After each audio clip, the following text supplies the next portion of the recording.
So hello my dear कॉम्बियंस, कैसे हो यार। उम्मीद है होगा सब झकास। तो इस उम्मीद के साथ शुरू करेंगे आज की क्लास। निक्कू भैया आए हैं, क्या खास लाए हैं।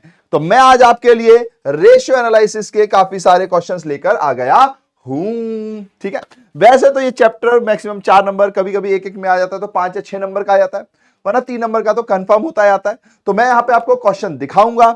प्लीज मेरी ख्वाहिश है, क्योंकि अभी तक आपने काफी पढ़ लिया होगा, आप साल के आखिरी में हो, तो आप इसको खुद से सॉल्व करने की कोशिश करेंगे और हो सके तो कमेंट में आप जरूर बताइए कि आपने कितने सही किए। ठीक है जी। तो YouTube में है ये क्लास भाई, रिकॉर्डेड है, तो आपको बस वीडियो पॉज करना है, क्वेश्चन को सॉल्व करना है, फिर उसके बाद आगे बढ़ जाना है और चेक करना है कि सही है कि नहीं। मैं सॉल्व तो कराऊंगा ही, पर क्योंकि आपको पता ही है इस सीरीज के अंतर्गत हम ये मानकर चल रहे हैं कि आपको फॉर्मूले सब याद होंगे, आपने पढ़ाई अच्छे से कर रखी होगी, तो उसी बेस पर अपन आगे बढ़ेंगे तो थोड़ा फास्ट भी होंगी चीजें। डन, तो शुरू करें। चलो भैया, तो शुरू करते हैं। तो भैया जी, सबसे पहला क्वेश्चन आपके सामने आ रहा है। बहुत ही प्यारा क्वेश्चन, छोटा सा क्वेश्चन है, ज्यादा इसमें कोई भी टफ्फू सिंग नहीं है।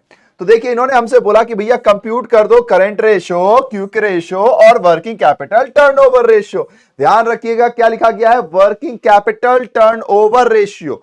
Working capital ratio current ratio का ही दूसरा नाम होता है, याद रखिएगा प्लीज, है ना। अभी मुझे ये याद नहीं आ रहा है, लेकिन किसी एक क्लास में ये हुआ था। ठीक है जी, बच्चे के डाउट भी आए थे इसमें, और उनके स्कूल के एग्जाम में ऐसा आ गया था और वो टर्नओवर रेशियो निकाल के आ गए थे और उनके मार्क्स कट गए थे। तो याद रखिएगा, वर्किंग कैपिटल रेशियो आप करंट रेशियो को ही कहते हैं, वर्किंग कैपिटल टर्नओवर रेशियो जो है वो टर्नओवर का है। तो सबसे पहला काम यह है भैया, सवाल आपके सामने है तो इसका फॉर्मूला आपको याद आ जाना चाहिए, है ना भैया जी। खुद से सॉल्व करेंगे वीडियो को ऐसे पॉज करके, बाकी मैं फिर आपको स्टार्ट करता हूं। ठीक है जी, तो स्टार्ट कर दूं सर। मुझे उम्मीद है कि अब आपको कोई प्रॉब्लम नहीं आ रही होगी, तो स्टार्ट कर रहे हैं। तो देखिए, cost of revenue from operation हमको गिवन है 24 लाख, 20% है हमारे पास ग्रॉस प्रॉफिट रेशियो। हमेशा ध्यान रखिएगा, ये जो ग्रॉस प्रॉफिट रेशियो होगा, अगर स्पेसिफिकली ना कहा गया हो, अगर स्पेसिफिकली कह दिया कि gross profit ratio on cost, specifically कह दिया, तो फिर तो ऑन कॉस्ट हम मान लेंगे। पर जहां नहीं कहा जाता, जहां नहीं कहा जाता, वहां पे आप हमेशा इसको ऑन रेवेन्यू फ्रॉम ऑपरेशन मानोगे। ठीक है जी, ठीक है जी, ठीक है जी। ये छोटी छोटी बातें आपको याद रखनी है, रेवेन्यू फ्रॉम ऑपरेशन मानोगे। अब क्योंकि अगर आप इसको gross profit on revenue from operation मानोगे, अब क्वेश्चन में जो चीज गिवन है वो तो कॉस्ट में गिवन है, तो आपको इसको कन्वर्ट करना पड़ेगा। आपको इसको क्या करना पड़ेगा, कन्वर्ट करना पड़ेगा। ठीक है जी, कन्वर्ट करके किस में लाना पड़ेगा, ऑन कॉस्ट। तो ग्रॉस प्रॉफिट ऑन कॉस्ट। एक तरीका तो यह है भैया कि अगर ऑन सेल 1/5 है, मैंने आपको बता रखा है, अगर ऑन सेल 20% तो 20/100, यानी कि भैया 1/5। तो इसको अगर मैं ऑन कॉस्ट निकालना है तो 1/5 माइनस 1 कर दूंगा, जो ऊपर होता है, तो ये 1/4। तो ये 1/4 क्या हो गया, ऑन कॉस्ट हो गया। तो वेरी सिंपल भैया, 24 लाख का 1/4 करेंगे 6 लाख रुपए, तो gross profit 6 lakh, 24 lakh cost, दोनों को जोड़ा तो रेवेन्यू फ्रॉम ऑपरेशन आ गया। सिंपल है। दूसरा तरीका क्या होता है भैया कि आपके पास कॉस्ट गिवन है, तो कॉस्ट ऊपर लिखा अपॉन 1 माइनस ग्रॉस प्रॉफिट का परसेंटेज। अगर कॉस्ट गिवन होती है तो ऐसे होता है, तो इस तरीके से भी आप निकाल सकते हो। अगर सेल गिवन होती है तो सेल ऊपर होगा तो 1 प्लस ग्रॉस प्रॉफिट होता है। तो ये शॉर्ट फॉर्मूलेस हैं, उम्मीद है कि आपको ये याद होंगे, तो इसके थ्रू अपन निकालेंगे। इसकी जरूरत कब पड़ेगी भैया, जब अपन वर्किंग कैपिटल टर्नओवर रेशियो में होंगे। क्यों, क्योंकि वर्किंग कैपिटल टर्नओवर रेशियो का फॉर्मूला क्या है, revenue from operation upon working capital. तो आपको रेवेन्यू फ्रॉम ऑपरेशन चाहिए, उसके लिए ही ये सारा मैंने आपको बता दिया। अब भैया रेवेन्यू भी निकाल दो लगे हाथ, तो जाहिर सी बात है, अगर मैं यहां पर नॉर्मल, क्योंकि अपनी क्लास चल रही है तो नॉर्मल अपन थोड़ा फास्ट रहेंगे, है ना, ताकि जल्दी जल्दी समझ में आ जाए, ज्यादा क्वेश्चन कर पाए अपन। तो यहां पे मैं सॉल्यूशन शुरू कर रहा हूं। ठीक है जी, तो सॉल्यूशन में पहले जो चीज कैलकुलेट करनी है, क्योंकि बाकी तो सिंपल है, करंट रेशियो क्विक रेशियो बोलना है। तो हमारे पास ग्रॉस प्रॉफिट के बाद इन्वेंट्री गिवन है, आपको दिख रहा होगा, लिक्विड एसेट गिवन है। इन दोनों को जैसे ही जोड़ेंगे अपने पास करंट एसेट्स आ जाएगा, कोई दिक्कत की बात नहीं है। और करंट लायबिलिटी हमको गिवन है, तो क्विक रेशियो करंट एसेट्स यानी करंट रेशियो में कोई दिक्कत आपको आनी नहीं चाहिए, है ना। तो जो खेल है वो रेवेन्यू का है, तो स्टार्ट कर देते हैं, है ना। सॉल्यूशन में सबसे पहले अपन करंट रेशियो ही निकाल लें, ठीक है, रेवेन्यू थोड़ी देर में निकाल देते हैं। ठीक है जी, तो शुरू कर रहे हैं। तो भैया जी, करंट रेशियो का फॉर्मूला शॉर्ट में लिख रहा हूं मैं, CR equals to current assets upon current liability. अब करंट एसेट्स हमको क्वेश्चन में गिवन नहीं है, लेकिन हमें इन्वेंट्री और लिक्विड एसेट गिवन है। तो करंट एसेट्स का फॉर्मूला हमें पता है, लिक्विड एसेट प्लस इन्वेंट्री। ठीक है जी। अगर भैया इसमें प्रीपेड एक्सपेंस होता तो वो भी प्लस होता है ना, लेकिन अभी जितनी चीज गिवन है उसी के हिसाब से चलेंगे, और ये हो गया करंट लायबिलिटी। तो लीजिए भैया, लिक्विड एसेट क्या है, 14 और 7 21 लाख। तो लीजिए भैया यहां लिख देंगे अपन 14 lakh plus 7 lakh upon current liability. Current liability कितना है, 14 लाख है। तो ये कितना हो जाएगा भैया, 21 लाख अपॉन 14 लाख। इसको काटेंगे तो ये 3/2 हो जाएगा, 7 से कट रहा है ना, इसको इससे काटेंगे तो 1/5। ठीक है, तो 1/5:1 आपका बन जाएगा। बात ही खत्म, मामला हो गया हजम। आगे बढ़ेंगे भैया, आगे बढ़ेंगे भैया। ठीक है, उसके बाद सेकंड क्विक रेशियो तो बहुत ही सिंपल है, इसमें ज्यादा कुछ है नहीं। कैसे में लिखा हुआ है, फर्स्ट सेकंड, अच्छा रोमन में लिखा हुआ है, तो रोमन में लिख देते हैं भैया जी क्विक रेशियो। क्विक रेशियो का फॉर्मूला क्या होता है, वैसे तो डायरेक्ट गिवन है हमें लिक्विड एसिड है ना, इसको यहाँ पे क्विक रेशियो लिखा है, यहाँ पे लिक्विड एसिड लिखा है, तो कंफ्यूज मत हो जाना भैया ये अलग अलग क्यों लिखा हुआ है। कोई बात नहीं, हमें ये पता है कि क्विक रेशियो को लिक्विड रेशियो भी कहा जाता है, क्विक रेशियो में क्विक एसिड जो होता है उसी को लिक्विड एसिड भी कहा जाता है। तो ये कंफ्यूजन का पॉइंट तो है नहीं भैया। तो चलो फिर ठीक है, तो मैं यहाँ पे ये क्विक एसिड लिख दे रहा हूं और लिख देता हूं, वरना कोई ना कोई तो कंफ्यूज हो ही जाता है। तो लिक्विड एसिड लिख दिया, ठीक है ओके। फिर अपॉन करंट लायबिलिटी। अब क्योंकि ये तो डायरेक्टली गिवन है तो कोई दिक्कत नहीं है, अगर नहीं होता तो करंट एसेट्स गिवन होता और इन्वेंट्री गिवन होती, तो करंट एसेट्स में से इन्वेंट्री माइनस कर दो तब भी तो आ ही जाता है, पर अभी डायरेक्ट गिवन है। तो क्वेश्चन बनाने वाले जी को थैंक यू, और 14/14 कर देंगे तो आ जाएगा 1:1। खत्म बात, खत्म बात, पैसा हजम। चलो बाबा आगे बढ़ो, आगे बढ़ो। थर्ड, अब थर्ड में आपको वर्किंग कैपिटल टर्नओवर रेशियो निकालना है। इसका फॉर्मूला क्या होगा भैया, तो revenue from operation upon working capital. ठीक है जी, revenue from operation upon working capital. अब पॉइंट ये आता है कि भैया वर्किंग कैपिटल कैसे आएगा, तो वर्किंग कैपिटल का हमारे पास छोटा सा फॉर्मूला होता है। क्या होता है भैया, current assets minus current liability. तो करंट एसेट्स 21 है और ये 14 है, तो भैया जी यहां पे लिख देता हूं मैं। तो रेवेन्यू फ्रॉम ऑपरेशन पहले तो लिख लेते हैं। तो रेवेन्यू फ्रॉम ऑपरेशन क्या है, 24 lakh divided by 1 upon gross profit का रेशियो है, तो ये हो जाएगा 24 लाख अपॉन 0.80। ठीक है, 0.80 कैसे आया, 0.80 कैसे आया, तो 1 में से माइनस करेंगे 20%, तो ये 0.80 बनता है। ठीक है जी, अपॉन अब वर्किंग कैपिटल का formula current assets minus current liability. मैं यहां पे इसका दिखा दे रहा हूं आपको, current assets minus current liability. तो current assets minus current liability कितना हो जाएगा, तो एसेट है 21 और 14 तो 7 लाख। ठीक है, तो ये हो जाएगा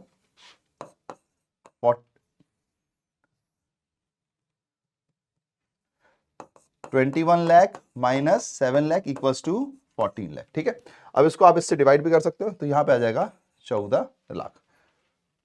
क्या कर रहा हूं मैं, 21 lakh minus 14 lakh equals to 7 lakh. ठीक है, फिर यहां पर ही आ जाएगा 7 लाख। अब आपको इसको कर देना है, तो अगर आप इसको ध्यान देंगे तो ये हो जाएगा अपने पास 30 लाख, 30 लाख अपॉन 7 लाख। ये हमेशा टाइम्स में आता है, तो अगर अपन इसको डिवाइड करते हैं तो 4 पॉइंट, ठीक है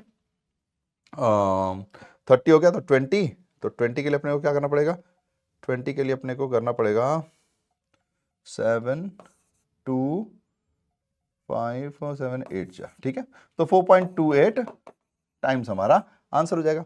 काफी सिंपल है, कहीं कोई लोचा नहीं, कहीं कोई फोचा नहीं, सब कुछ बहुत ही सिंपल सिंपल चल रहा है। बस फिर डन है, तो अगला सवाल देखते हैं।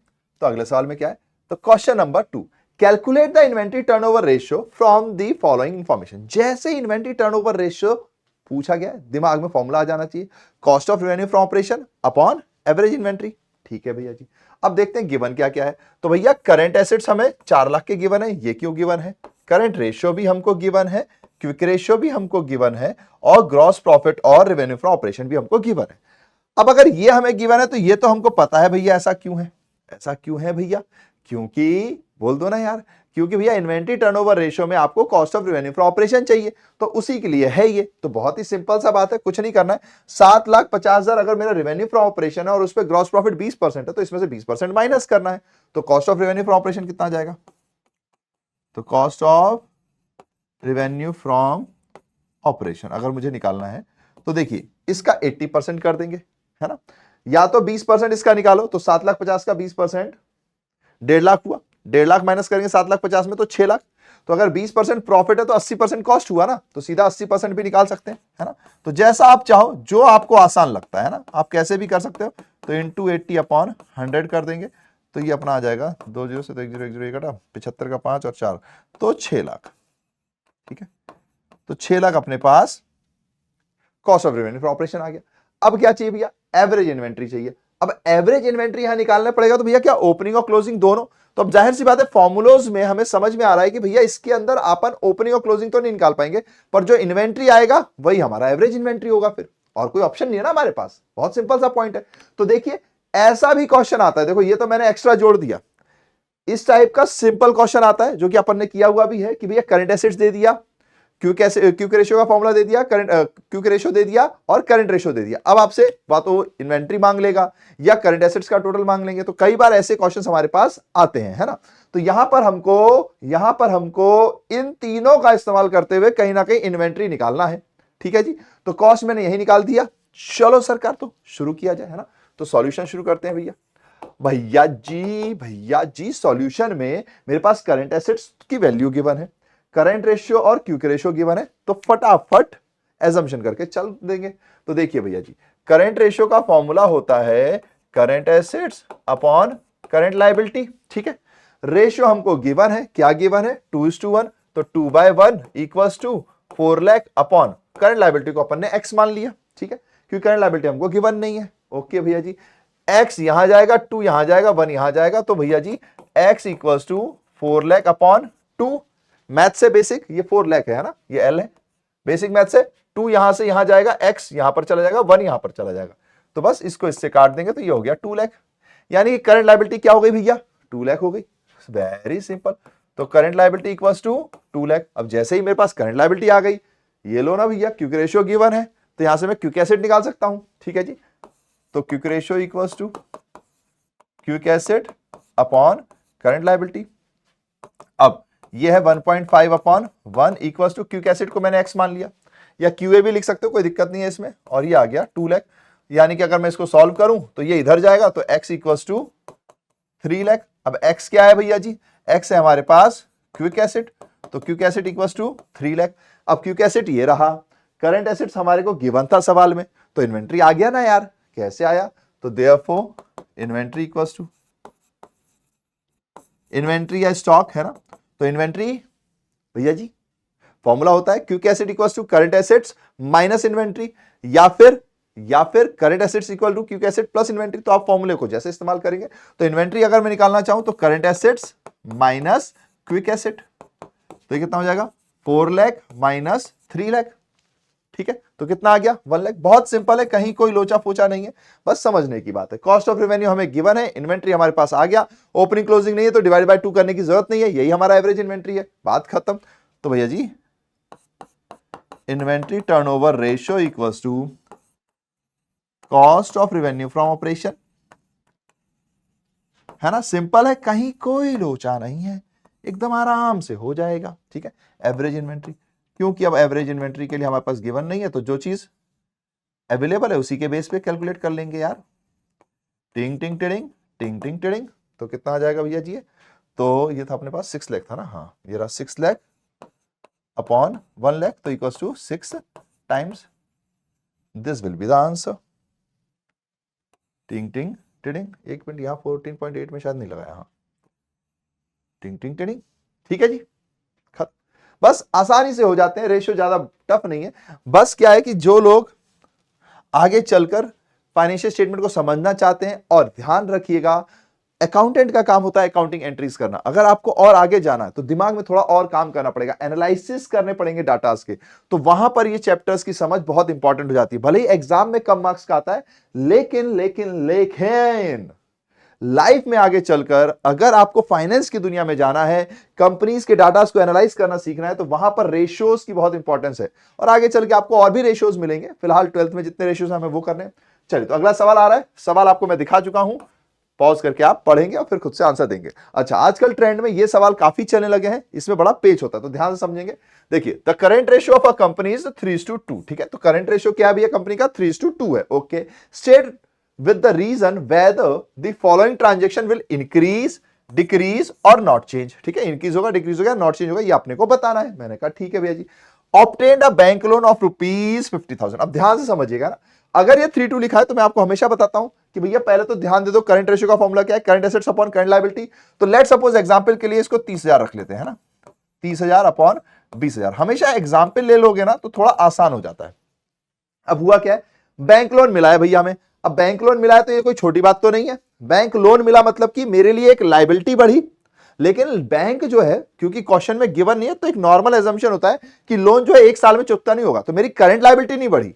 बैंक लोन जो है मेरे लिए नॉन करंट लायबिलिटी है। ये मेरे लिए क्या है? नॉन करंट लायबिलिटी है। ठीक है, अब 30-20 में ये क्या होता है? Current assets upon current liability होता है ना। तो मेरे लिए भैया ये जो है बैंक लोन, ये तो मेरे लिए नॉन करंट लायबिलिटी है, तो करंट लायबिलिटी का हिस्सा ही नहीं बनी, तो छोड़ दो। लेकिन 50,000 रुपए मेरे को मिले होंगे। ठीक है, नॉर्मल मान के चलिए कि अब तो हमें पता है कि चेक के थ्रू ही पेमेंट्स होते हैं, है ना, 10,000 से ऊपर वाले। तो भैया अगर मुझे बैंक में मिला तो मेरा बैंक बैलेंस बढ़ा, कैश में मिला तो मेरा कैश बैलेंस बढ़ा। दोनों ही सूरतों में मेरा करंट एसेट्स में तो प्लस होगा 50,000 रुपए, है ना, और करंट लायबिलिटी में कुछ भी नहीं होगा। क्यों? क्योंकि लोन जो मेरा बढ़ा है, मेरी लायबिलिटी तो बढ़ी पर वो नॉन करंट लायबिलिटी है ना, करंट लायबिलिटी नहीं है, तो इस पे कोई इंपैक्ट नहीं बढ़ेगा। तो जाहिर सी बात है, ये बढ़ गया, ये नहीं बढ़ा, तो क्या होगा भैया? इंप्रूव। तो मैं यहां लिख देता हूं, ठीक है, इसके यहां पे लिख दे रहा हूं मैं। ये क्या हो गया भैया? इंप्रूव। इंप्रूव बोला, इंक्रीज बोला। ठीक है, तो जो वर्ड बोला हो ना प्लीज वही लिखिएगा। नॉर्मली वैसे कोई फर्क तो नहीं पड़ता, पर मैंने देखा है कि कई बार टीचर्स मार्क्स काट देते हैं, तो जो लिखा है वही। इंक्रीज बोला है तो इंक्रीज, अगर इंप्रूव बोला होता तो इंप्रूव। ठीक है जी, कहूं दिक्कत नहीं है बाबा, है ना, सिंपल है, इसमें कहीं कोई लोचा नहीं, कहीं कोई भी फोचा वोचा नहीं है। आगे बढ़ जाए जी। ठीक है, चलिए तो आगे। Cash received from debtors. भैया कैश रिसीव हुआ डेटर से, अब बात को समझना। ठीक है, यही वाला पॉइंट है, 30,000 अपॉन 20,000। अगर मुझे कैश रिसीव हुआ है तो इसका मतलब पैसा मेरे पास आया, पर डेटर भी मेरा माइनस हुआ, तो मैं यहां पे प्लस कर रहा हूं भैया 15,000 रुपए। ठीक है, क्योंकि मुझे पैसा मिलेगा, पर डेटर भी तो मेरे करंट एसेट्स का ही पार्ट होते हैं ना, तो भैया यहां माइनस भी करना पड़ेगा 15,000 रुपए। और करंट लायबिलिटी पे तो कोई भी असर ही नहीं पड़ा। करंट लायबिलिटी बहुत सख्त है भैया, कोई असर नहीं पड़ रहा उस पर। ठीक है। तो भैया जी ये क्या होगा? 15 + 15 माइनस तो निल, यानी कि नो, नॉट अल्टर लिखा है, नॉट चेंज। ठीक है, तो ये नॉट चेंज हो जाएगा। ठीक है जी, तो ये वाला क्या है? नॉट चेंज है, ये वाला इंक्रीज था। अब third, brought machinery 30,000 on credit. अब मशीनरी क्या होती है भैया? मशीनरी तो भैया फिक्स्ड एसेट्स होती है ना, तो मशीनरी क्या होती है? फिक्स्ड एसेट्स होती है। ओके भैया जी, तो अगर फिक्स्ड एसेट्स होती है तो इसका तो हिस्सा नहीं आएगा, तो मशीनरी का पॉइंट तो खत्म हो गया। ठीक है जी, मशीनरी का पॉइंट खत्म। लेकिन हमने खरीदा है उधार पर। ठीक है, अगर हमने भैया उधार पर खरीदा है तो मेरे केस में क्या हो गया? लायबिलिटी बढ़ गई। अब यहां पर कई बार बच्चा ये सोचता है कि भैया मशीनरी भी खरीदी है तो क्या हमने उसको एक बार में पेमेंट करेंगे, है ना। ऐसा नहीं है, एक बार में पेमेंट नहीं करेंगे, हो सकता है इंस्टॉलमेंट में करें, पर ऐसा नहीं होता कि हम 1 साल बाद पेमेंट करेंगे ना। कई बार बच्चा को ये लगता है कि मशीनरी देखो बड़ा अमाउंट है, तो क्या पता हम जो इसकी उधारी चुकाएंगे वो भी साल के बाद में चुकाएंगे, तो क्या पता ये नॉन करंट लायबिलिटी हो, पर ऐसा नहीं होता है। नॉर्मली ये माना जाता है कि आप 1 साल के अंदर इसको चुका ही दोगे, तो यानी कि ये जो क्रेडिट है ये आपके लिए करंट लायबिलिटी हो गई। ठीक है, अब हमारा जो फॉर्मूला है current assets upon current liability, तो भैया जी अगर मैं इसमें ध्यान दूं, ठीक है, तो भैया जी अगर मैं इसमें ध्यान दूं तो मेरे पास इस बार करंट एसेट्स कह रहा है कि मैं इस बार सख्त बनूंगा, मेरे को इसका कोई इफेक्ट नहीं पड़ेगा। क्यों? क्योंकि मशीनरी बढ़ी तो वो तो एसेट में गई, है ना, नॉन करंट एसेट्स बढ़ेंगे तो यहां कोई इफेक्ट नहीं पड़ेगा। लेकिन अगर आपने उधार में खरीदा तो आपकी लायबिलिटी बढ़ जाएगी, तो 20 से अब ये कितनी हो जाएगी? 30,000 इंक्लूड कर लो, है ना। तो अब ये देखो 20,000 तो 3:2 था, अब 20 + 30 यानी 50 हो गया। 50 को 30 से डिवाइड करेंगे तो रेशो डिक्रीज हो जाएगा, तो बस भैया ये क्या हो गया? डिक्रीज हो गया। ठीक है भैया जी, फिर इशूड इक्विटी शेयर्स। भैया इक्विटी शेयर इशू हुए हैं 1 लाख रुपए के। ठीक है, तो मैंने इक्विटी शेयर इशूड बोला गया है ना, तो इशू मतलब मैंने किसी को दिए पैसे, उससे ले लिए, तो जाहिर सी बात है पैसे आए यानी करंट एसेट्स बढ़ जाएगा। ठीक है जी, तो 30,000 अपॉन 20,000। हालांकि आपको ये 30,000 और 20,000 लिखने की जरूरत भी नहीं पड़ेगी, अगर आप रेगुलर कैलकुलेट करते हो तो आपको वैसे ही पता है करंट एसेट्स बढ़ रहा है, करंट लायबिलिटी पे नो डिक्रीज, नो चेंज, तो इंक्रीज होगा रेशियो। अगर करंट लायबिलिटी बढ़ रहा है और करंट एसेट्स में नो चेंज है तो डिक्रीज होगा। तो ऐसे भी आप कर सकते हो, मैं बस आपको समझाने के लिए बार बार 30-20 लिख रहा हूं, वरना इसमें आपको टाइम वेस्ट करने की जरूरत नहीं होगी। ओके नाउ, अब इन्होंने क्या किया भैया जी, इक्विटी शेयर। अब क्या शेयर अगर मैं इशू करता हूं तो मेरा शेयर होल्डर फंड बढ़ता है ना, करंट लायबिलिटी तो बढ़ती नहीं, तो करंट लायबिलिटी में फिर से करंट लायबिलिटी सख्त हो गई, नो चेंज। लेकिन भैया जब मैं शेयर इशू करता हूं तो सामने वाला पैसे मुझे देता है, तो मेरा बैंक बैलेंस बढ़ेगा या कैश बैलेंस बढ़ेगा। नॉर्मली शेयर्स के केस में बैंक ही अपन यूज करते हैं, तो भैया जी बैंक बैलेंस बढ़ेगा यानी मेरा करंट एसेट्स तो बढ़ेगा, तो यानी यहां पे प्लस 1 लाख तो होगा। ठीक है जी, 1 लाख का खरीद रहे हैं तो जाहिर सी बात है ये 30 से कितना हो जाएगा, 1,30,000, और ये 20 का 20 पे ही रह जाएगा। दैट मीन्स कि भैया यहां पर रेशियो इंक्रीज होगा। Very simple. ऐसे क्वेश्चंस को भी आपको कर जाना है क्योंकि ऐसे क्वेश्चंस आने लगे हैं। ओके जी, डन है सरकार, तो आगे बढ़ा दिया जाए। चलिए भैया तो आगे बढ़ा देते हैं, तो ध्यान रखिएगा इंक्रीज नॉट चेंज, डिक्रीज और इंक्रीज। और आप लोगों ने कितने के आंसर सही दिए नहीं दिए ये भी आपको कमेंट में बताना है। ठीक है, चलिए अगला क्वेश्चन, क्वेश्चन नंबर 4। आप वीडियो रोक के भी कर सकते हो। अब की बार क्या हुआ, from the following information related to टॉमियंस लिमिटेड, टॉमियंस लिमिटेड की इंफॉर्मेशन है, ये आपको निकालना है। क्या क्या निकालना है भैया, तो रिटर्न ऑन इन्वेस्टमेंट निकालना है, total asset to debt ratio निकालना है। तो सबसे पहले तो रिटर्न ऑन इन्वेस्टमेंट का सॉरी फॉर्मूला आपको याद हो जाना चाहिए, एंड अगर आपको इसका फॉर्मूला नहीं पता तो भैया लोचा हो जाएगा। तो रिटर्न ऑन इन्वेस्टमेंट का फॉर्मूला जरा सोच लीजिए, झट से सोचिए, फट से सवाल सॉल्व कर लीजिए, क्योंकि एक बार आपने वो कर लिया तो कोई दिक्कत ही नहीं होगी।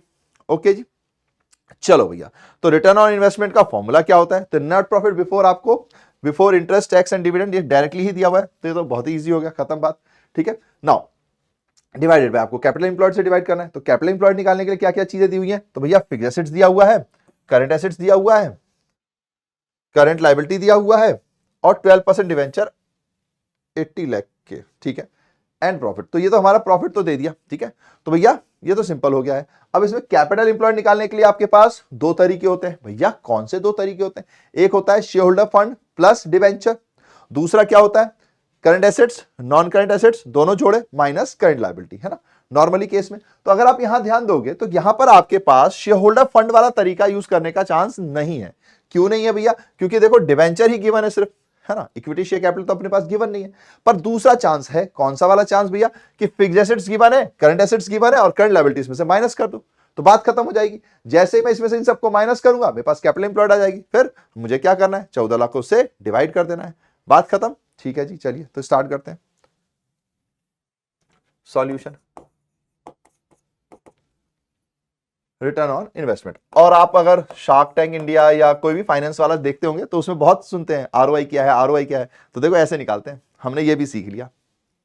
ठीक है जी, तो return on investment upon formula है net profit before tax interest and dividend upon capital employed. ठीक है, अब ये हमें यहां पर दिया हुआ है, ये तो सिंपल दिया हुआ है, इसका तो कोई दिक्कत ही नहीं है, 14,50,000 अपॉन, और ये परसेंटेज में निकलता है तो इंटू 100 भी करेंगे, है ना, ये परसेंटेज में निकलता है ना, अपॉन। फिर अब आपको कैपिटल एम्प्लॉयड निकालना है। तो कैपिटल एम्प्लॉयड के दो फॉर्मूले हैं, एक लायबिलिटी अप्रोच, एक एसेट अप्रोच। लायबिलिटी अप्रोच में अपन जा नहीं सकते, अगर आप ध्यान दोगे तो डिवेंचर को सिर्फ आपको कंफ्यूज करने के लिए डाला गया है, वरना इसका कोई यूज नहीं है। हाँ, टोटल एसेट टू डेप्ट रेशियो में ऑफकोर्स यूज पड़ेगा। चलिए आगे बढ़ते हैं। Now net profit before tax and interest and ये आ गया, तो ये कितना हो जाएगा, कैपिटल एम्प्लॉयड का फॉर्मूला क्या है, fixed assets plus current assets minus current liability. ठीक है, ठीक है जी, तो fixed assets plus current assets minus current liability, तो कितना हो जाएगा भैया, 75, 40 और 27 माइनस करने पड़ेंगे, ये कुछ पॉइंट्स में आ जाएगा, 75 लाख है ना, 75 लाख प्लस 40 लाख, ये तो 88 हो रहा है, माइनस 27 लाख, तो ये कितना हो गया, 88 हो गया, 88 लाख। ठीक है, सिंपल है, 40 में 27 माइनस के 13, 13 75 में जोड़ेंगे तो 88 आ जाएगा, तो यानी कि यहाँ पे अपना 88। ठीक है, तो ये 3 जीरो से पहले तो इस 3 जीरो से इन 3 जीरो को काटो, इन 2 जीरो से इन 2 जीरो को काट दो। अब इसको इससे काटेंगे तो 2 से काट रहे हैं तो 7 2 5 हो जाएगा, है ना, 7 2 5 और ये हो जाएगा 2 से काटने पे 44। अब इसको इससे करना पड़ेगा, परसेंटेज निकालना पड़ेगा। तो 44 इंटू 1, क्योंकि 2 तो हो नहीं पाएगा, 1 तो कितना हो जाएगा, 12 में से काटे तो 8 और 2 तो 285 होगा। तो 285 तो मेरे हिसाब से 6 से कट जाएगा, 6 6 जा 64 का 4 कैरी 4 4 जा 16 6 ना, 6 4 जा 24 का 4 कैरी 2, 6 4 जा 24 और 2 तो 264 हो जाएगा। तो ये कितना हो जाएगा 1, ये हो जाएगा 2 और ये कितना हो जाएगा 60 है, तो 16 पॉइंट। फिर ये हो जाएगा 210, क्योंकि 21 तो कटेगा नहीं, 210 में अपन अगर 5 से काटेंगे तो गड़बड़ हो जाएगा, 4 से काटेंगे तो 176, 176 तो कितना होगा 34, तो कितना हो जाएगा 176, तो 4 से काटा 16.4 340, तो 8 नहीं होगा 7, तो 16.47% है ना, ऑलमोस्ट अराउंड इतना ही आएगा, है ना।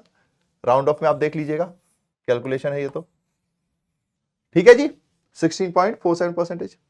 अब इसमें लेकिन दो बातें थी, एक ही नहीं थी। एक तो क्या था, फर्स्ट था ये, तो ये तो अपना फर्स्ट हो गया। अब बारी है सेकंड की। तो ये तो बहुत ही सिंपल है, ज्यादा कुछ भी नहीं है, टोटल एसेट टू डेप्ट रेशियो। अगर कभी भी आपको ऐसे रेशियो निकालने के लिए आते हैं तो ये बहुत ही सिंपल होते हैं, इसमें कुछ नहीं करना होता है।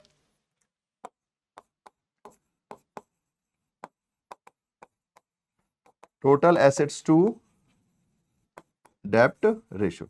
अब देखिए, अगर आपने कभी भी फॉर्मूले को पहचाना होगा, इसमें फंसते क्या है कि भैया डेप्ट वाला पॉइंट ऊपर रखें कि एसेट वाला पॉइंट ऊपर रखें, है ना। कई बार बच्चा कंफ्यूज हो जाता है।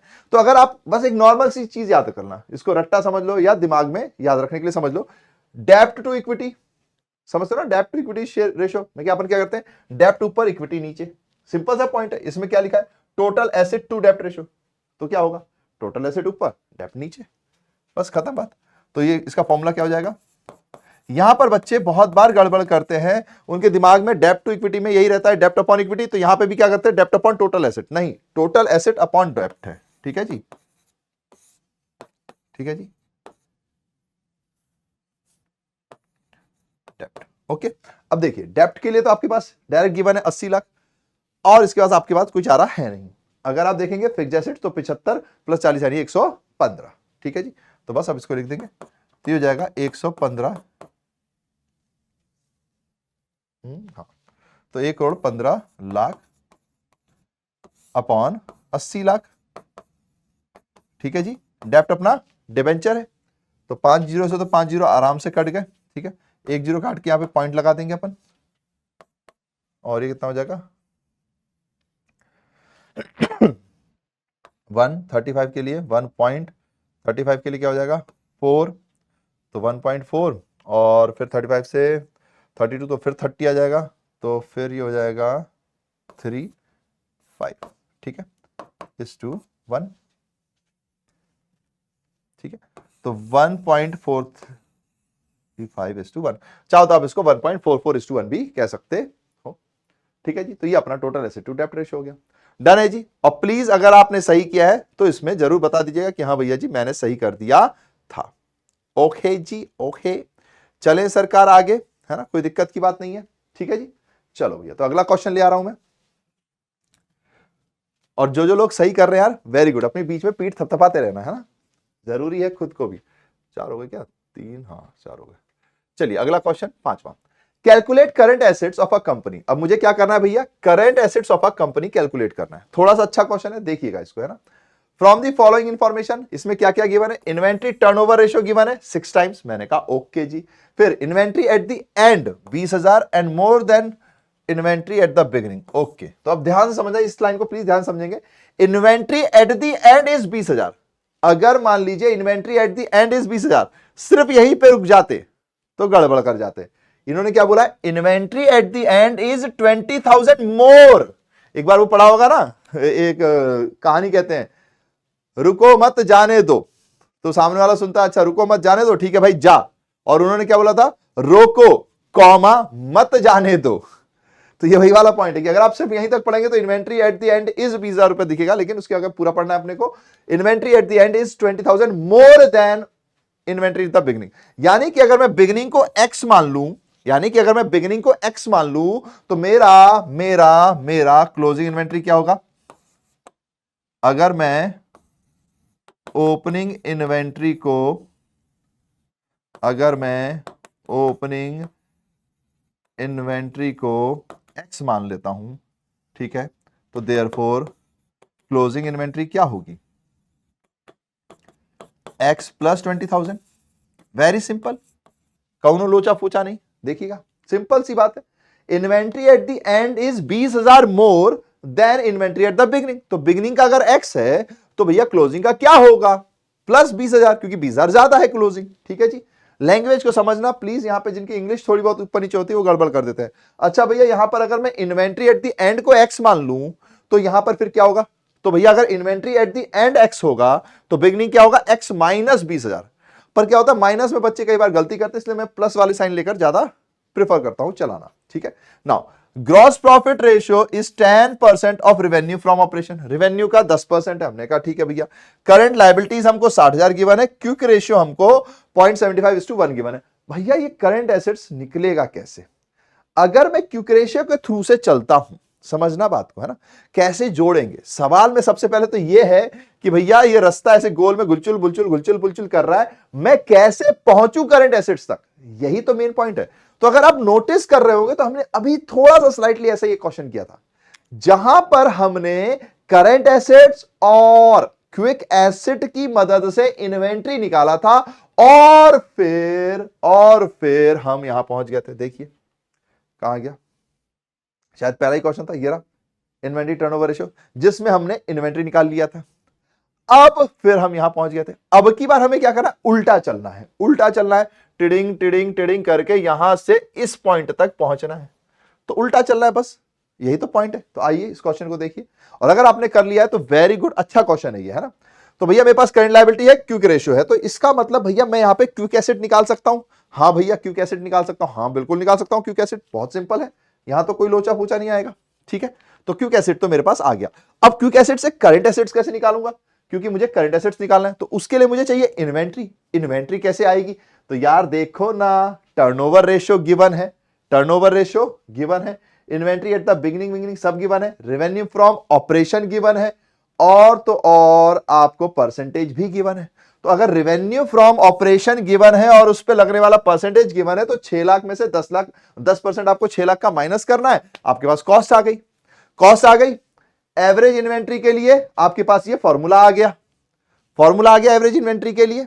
ठीक है जी, फिर उसके बाद 6 टाइम्स आपको लिखा है तो आप x कैलकुलेट कर लोगे, तो जो भी आपका x आएगा बस उसी के थ्रू चलना है अपने को। ठीक है जी, सॉरी, x के लिए तो आपके पास ओपनिंग इन्वेंट्री आएगा, x में 20,000 जोड़ देंगे तो आपका क्लोजिंग इन्वेंट्री आएगा। ठीक है जी, डन है। चलिए भैया तो शुरू करते हैं। तो बस उल्टा चलना है अपने को, है ना, उल्टा चलना है। तो सॉल्यूशन, वैसे तो करंट एसेट्स कैलकुलेट करना है, पहले तो अपन कैलकुलेट करते हैं कि भैया हमारे पास क्लोजिंग इन्वेंट्री कितना है ना। तो भैया जी inventory turnover ratio equals to cost of revenue from operation upon average inventory. Very simple, यहां तक तो कोई दिक्कत नहीं है। अब cost of revenue from operation अभी मैं थोड़ी देर में निकालता हूं, पहले तो एवरेज इन्वेंट्री कर लेते हैं। तो एक्स, ओपनिंग को अपन ने एक्स माना, प्लस एक्स प्लस 20,000, ये क्लोजिंग है ना। ठीक है जी, opening plus closing divided by 2, तो भैया ये डिवाइडेड बाय 2 कर देंगे। तो अगर मैं इसको सॉल्व करूं तो x और x 2x प्लस 20,000, तो 2x प्लस 20,000 अपॉन 2, इसका यही तो बन रहा है ना, है ना। इसको मैं अलग से सॉल्व करा दूं क्या?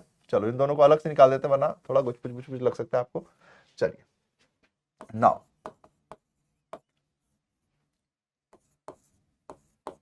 Cost of revenue from operation equals to revenue from operation minus gross profit. ठीक है, तो देखिए 6 लाख में से माइनस कर देंगे अपन, तो 6 लाख माइनस 60,000 इक्वल टू 5,40,000। भैया ये 60,000 कैसे आए? तो देखिए ना, gross profit ratio is 10% of revenue from operation. हालांकि अगर ये लाइन ना लिखी हो ना, तब भी अपन इसको रेवेन्यू फ्रॉम ऑपरेशन ही मानते हैं, जब तक कि कॉस्ट ना लिखा हो। अगर कहीं लिख दिया gross profit 10% on cost of revenue from operation, तो फिर आपको इसको सेल्स में कन्वर्ट करना पड़ेगा, मतलब रेवेन्यू फ्रॉम ऑपरेशन में कन्वर्ट करना पड़ेगा। वरना तो डायरेक्ट भैया 6 लाख का 10% निकाला 60,000 आ गया। बहुत सिंपल है, ठीक है जी। और कन्वर्ट कैसे करना, मैंने फॉर्मूला आपको लिखवा रखा है नाउ। और पहला क्वेश्चन उसी के ऊपर था, है ना, कन्वर्जन के ऊपर। नाउ तो 5,40,000 आ गया। अब एवरेज इन्वेंट्री निकालनी है, तो एवरेज इन्वेंट्री कैसे आएगी? तो average inventory equals to x plus 20,000 divided by 2। अब इसको सॉल्व कर लेंगे, तो 2x प्लस 20,000 डिवाइडेड बाय 2। अगर मैं इसको ऐसे करूं तो 2 से ये कटेगा, तो ये x हो जाएगा, और इसको काटेंगे तो 10,000। ध्यान रखिएगा भैया, दोनों कटेंगे ना 2 से, मैथ्स बेसिक मैथ्स है। 2 को हटा दिया तो x और ये, तो यानी कि ये कितना हो गया, x प्लस 10,000 हो गया। ठीक है जी, तो एवरेज इन्वेंट्री मेरे पास आ गया x प्लस 10,000। अब यहां पे लिख देता हूं x प्लस 10,000, और cost of revenue for operation कितना आ गया, कहां गया, ये रहा 5,40,000। ठीक है जी, सिंपल है, कहीं को लोचा नहीं है। अब आईटीआर मेरा कितना था, 6 था। ठीक है जी, इक्वल्स टू 6, इसको ऐसा नहीं ऐसे लिख देते हैं, 6 equals to 5,40,000 upon x plus 10,000। ठीक है जी, इसको थोड़ा नीचे कर देते हैं,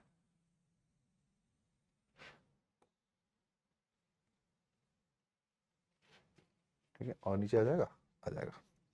चलिए ठीक है जी, अब इसको और सॉल्व कर ले, है ना, यहां से सब कुछ आ गया, और सॉल्व कर लेंगे। तो भैया जी ये सारी चीजें यहां जाएंगी, ये सारी चीजें यहां जाएंगी, तो ये कितना हो जाएगा, 6x plus 6x plus 6 into x 6x 6 into 10 यानी कि 60,000 इक्वल्स टू 5,40,000। अब आप 12th क्लास में हो, इतना तो समझते ही होगे। तो x इक्वल्स टू कितना हो जाएगा, तब देखिएगा, ये 60 प्लस का इधर जाके माइनस हो जाएगा, तो कितना हो गया 480, और ये 6 नीचे आ जाएगा, तो 480 यानी 4,80,000 डिवाइडेड बाय 6, तो कितना हो जाएगा 80,000। ठीक है जी, तो मेरे पास x 80,000 आ गया, पर x क्या मेरा क्लोजिंग था, नहीं, x तो मेरा ओपनिंग था, है ना, मैंने x किसको माना था, ओपनिंग इन्वेंट्री को, तो क्लोजिंग कितना होगा, x प्लस 20,000। ठीक है, मैं यहां लिख देता हूं, ये आपका ओपनिंग इन्वेंट्री है, therefore closing inventory equals to 80,000 plus 20,000, very simple, तो इक्वल्स टू कितना हो जाएगा 1 लाख। अच्छा भैया एक बात बताओ, ये आप रेशो में क्लोजिंग क्यों निकाल रहे हो, ओपनिंग क्यों नहीं निकाल रहे? क्योंकि ओपनिंग तो ऊपर होता है ना, तो जो बैलेंस शीट है, करंट एसेट्स और करंट लायबिलिटी कहां होती है, बैलेंस शीट के अंदर होती है, तो वहां कौन सी इन्वेंट्री आती है, क्लोजिंग, है ना। अगर आपको 11th क्लास याद होगी, तो यहां पर ओपनिंग स्टॉक, परचेज और ये सारे डायरेक्ट एक्सपेंस आते थे, सेल्स और क्लोजिंग स्टॉक, और यही क्लोजिंग स्टॉक तो बैलेंस शीट में जाती थी। तो याद रखिएगा सर, छोटी छोटी बातें हैं, हमें एवरेज नहीं ले जाना। कोई बच्चा ऐसा ना कर दे कि भैया इन दोनों का एवरेज लेकर चला जाए, 80 प्लस 1 लाख, 1,80,000 डिवाइड बाय 2 90, और 90,000 ले जाए, ना ना ना, सिर्फ क्लोजिंग इन्वेंट्री लेकर जाएंगे सर, है ना, सिर्फ क्लोजिंग इन्वेंट्री लेकर जाएंगे। अब इसमें दूसरा पेज भी चाहिए पड़ेगा, तो दूसरा नाउ, अब क्या था, हाँ, quick ratio equals to quick asset upon current liability. तो क्विक रेशियो क्या था, 0.75 upon 1 equals to quick asset upon current liability, given था क्वेश्चन में। करंट लायबिलिटी कितना है, 60,000 है ना, अपॉन, तो ये हो गया 60,000। ठीक है, तो therefore quick asset equals to, अब 60,000 से 0.75 से मल्टीप्लाई कर देंगे, तो ये तो कम हो जाएगा, tinning tinning tinning tinning tinning tinning tinning, तो 1 2 3, ठीक है, 2 जीरो कट जाएंगे, 1 2, तो 6 5 30 का 0 3, ये हो जाएगा 45। ठीक है, ठीक है जी। तो 4,50,000 डिवाइडेड बाय, ठीक है, इतना ही आ रहा है। स्क्वायर में 0.7 45 आ रहा है ना, 6 7 जा 42 और 3 45, ठीक है। तो क्विक एसिड अपने पास 45,000 आ गया। Therefore current assets equals to quick asset plus inventory. समझ रहे हो आप? एक बार नीचे से ऊपर ले जाने वाला भी सवाल करा दिया, एक बार ऊपर से नीचे से ऊपर ले जाने वाला भी करा दिया। पहले करंट एसिड्स और उसके थ्रू अपन इन्वेंट्री निकाला और फिर आईटीआर निकाला। अब आईटीआर के थ्रू अपन करंट एसेट्स निकाल रहे हैं। ये दो क्वेश्चंस काफी ज्यादा पूछे जाते हैं, इसलिए प्लीज इस पर आपको थोड़ा फोकस रखना होगा, ठीक है। तो ये हो गया आपका 45,000 प्लस इन्वेंट्री कितना था, और ये क्लोजिंग इन्वेंट्री है ना, ये क्लोजिंग इन्वेंट्री है सर। ये छोटी सी बात हमेशा याद रखिएगा ना, ये हमेशा याद रखिएगा, इसमें क्लोजिंग इन्वेंट्री आएगी। कितना रुपए, 1 लाख था ना, तो 1 लाख ये आ गया। तो हमारे पास टोटल करंट एसेट्स कितना हो गया, 1,45,000। टिंग टिंग टिडिंग टिंग टिंग टिडिंग, बस खत्म। लो भैया जी लो, ये तो मक्खन मलाई सा लग रहा है। हाँ जी, ठीक है जी, देख लीजिए एक बार फिर से दिखाता हूं मैं। तो देखिए cost of revenue from operation हमको गिवन नहीं था, तो हमको क्वेश्चन से निकालना पड़ा। तो हमारे पास ग्रॉस प्रॉफिट का परसेंटेज दिया हुआ है और रेवेन्यू फ्रॉम ऑपरेशन दिया हुआ है, तो इसके थ्रू अपन ने इसको निकाल लिया। देन हमें यह पता है कि आईटीआर भैया 6 है, तो हमने 6 को बेस लेकर आगे क्वेश्चन सॉल्व किया। फिर आगे भी हमें कोई दिक्कत नहीं आई, क्योंकि हमें तो सब बनता है, तो अपन उसके आगे बढ़ते चले गए भैया जी। तो उसको सॉल्व करके हमें यह समझ में आ गया कि भैया जी हमारे पास ओपनिंग इन्वेंट्री 80,000 है। सॉल्व किया अपन ने। भैया जी ओपनिंग इन्वेंट्री 80 क्यों, क्योंकि यहां पे लिखा हुआ था इन्वेंट्री एट द एंड जो है 20,000 ज्यादा है inventory at the beginning. Beginning मतलब ओपनिंग, और हमने बिगनिंग को एक्स माना, तो एक्स प्लस 20,000 क्लोजिंग हो गया, तो इसलिए हमने इसको ऐसे सॉल्व किया। तो हमें पता चल गया कि क्लोजिंग इन्वेंट्री 1 लाख आ रही है। फिर भैया उसके बाद हम आगे बढ़े, तो हमने उसके बाद क्विक एसेट निकाला, क्विक रेशियो के फॉर्मूले से क्विक एसेट आ गया, इन्वेंट्री आ गई, दोनों को जोड़ा तो मेरा करंट एसेट आ गया। खत्म बात, ठीक है जी, डन है। चलो भैया अगला सवाल। नाउ डेप्ट इक्विटी रेशियो ऑफ कॉमियंस लिमिटेड। तो हमारे कॉमियंस आ गया और डेप्ट इक्विटी रेशियो लिखा हुआ है 2:1। याद रखिएगा डेप्ट इक्विटी का फॉर्मूला क्या होता है, डेप्ट अपॉन इक्विटी। डेप्ट में क्या आता है भैया, सारे डेप्ट, लॉन्ग टर्म या शॉर्ट टर्म नहीं, सिर्फ लॉन्ग टर्म डेप्ट है ना। तो भैया सिर्फ नॉन करंट लायबिलिटी आएगी अपॉन इक्विटी यानी शेयर होल्डर फंड। ठीक है भैया जी। तो अब इसमें क्या है,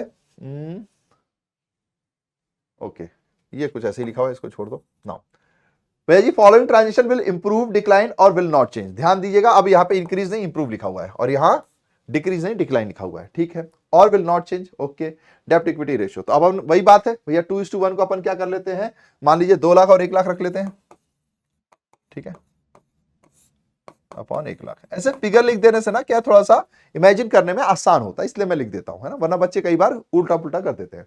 conversion of 3 lakh 9% debenture into equity shares. हमने क्या किया भैया, हमने अच्छा इसका फॉर्मूला भी वैसे तो आपको याद होना चाहिए, लेकिन फिर भी ठीक है, डेप्ट अपॉन इक्विटी है ना, इसका फॉर्मूला है। अब हमने क्या किया भैया, कन्वर्ट कर लिए 3 लाख डिवेंचर जो थे 9% के, उसको इक्विटी में। यानी कि भैया यहां से क्या हुआ माइनस, और यहां पर क्या हुआ plus.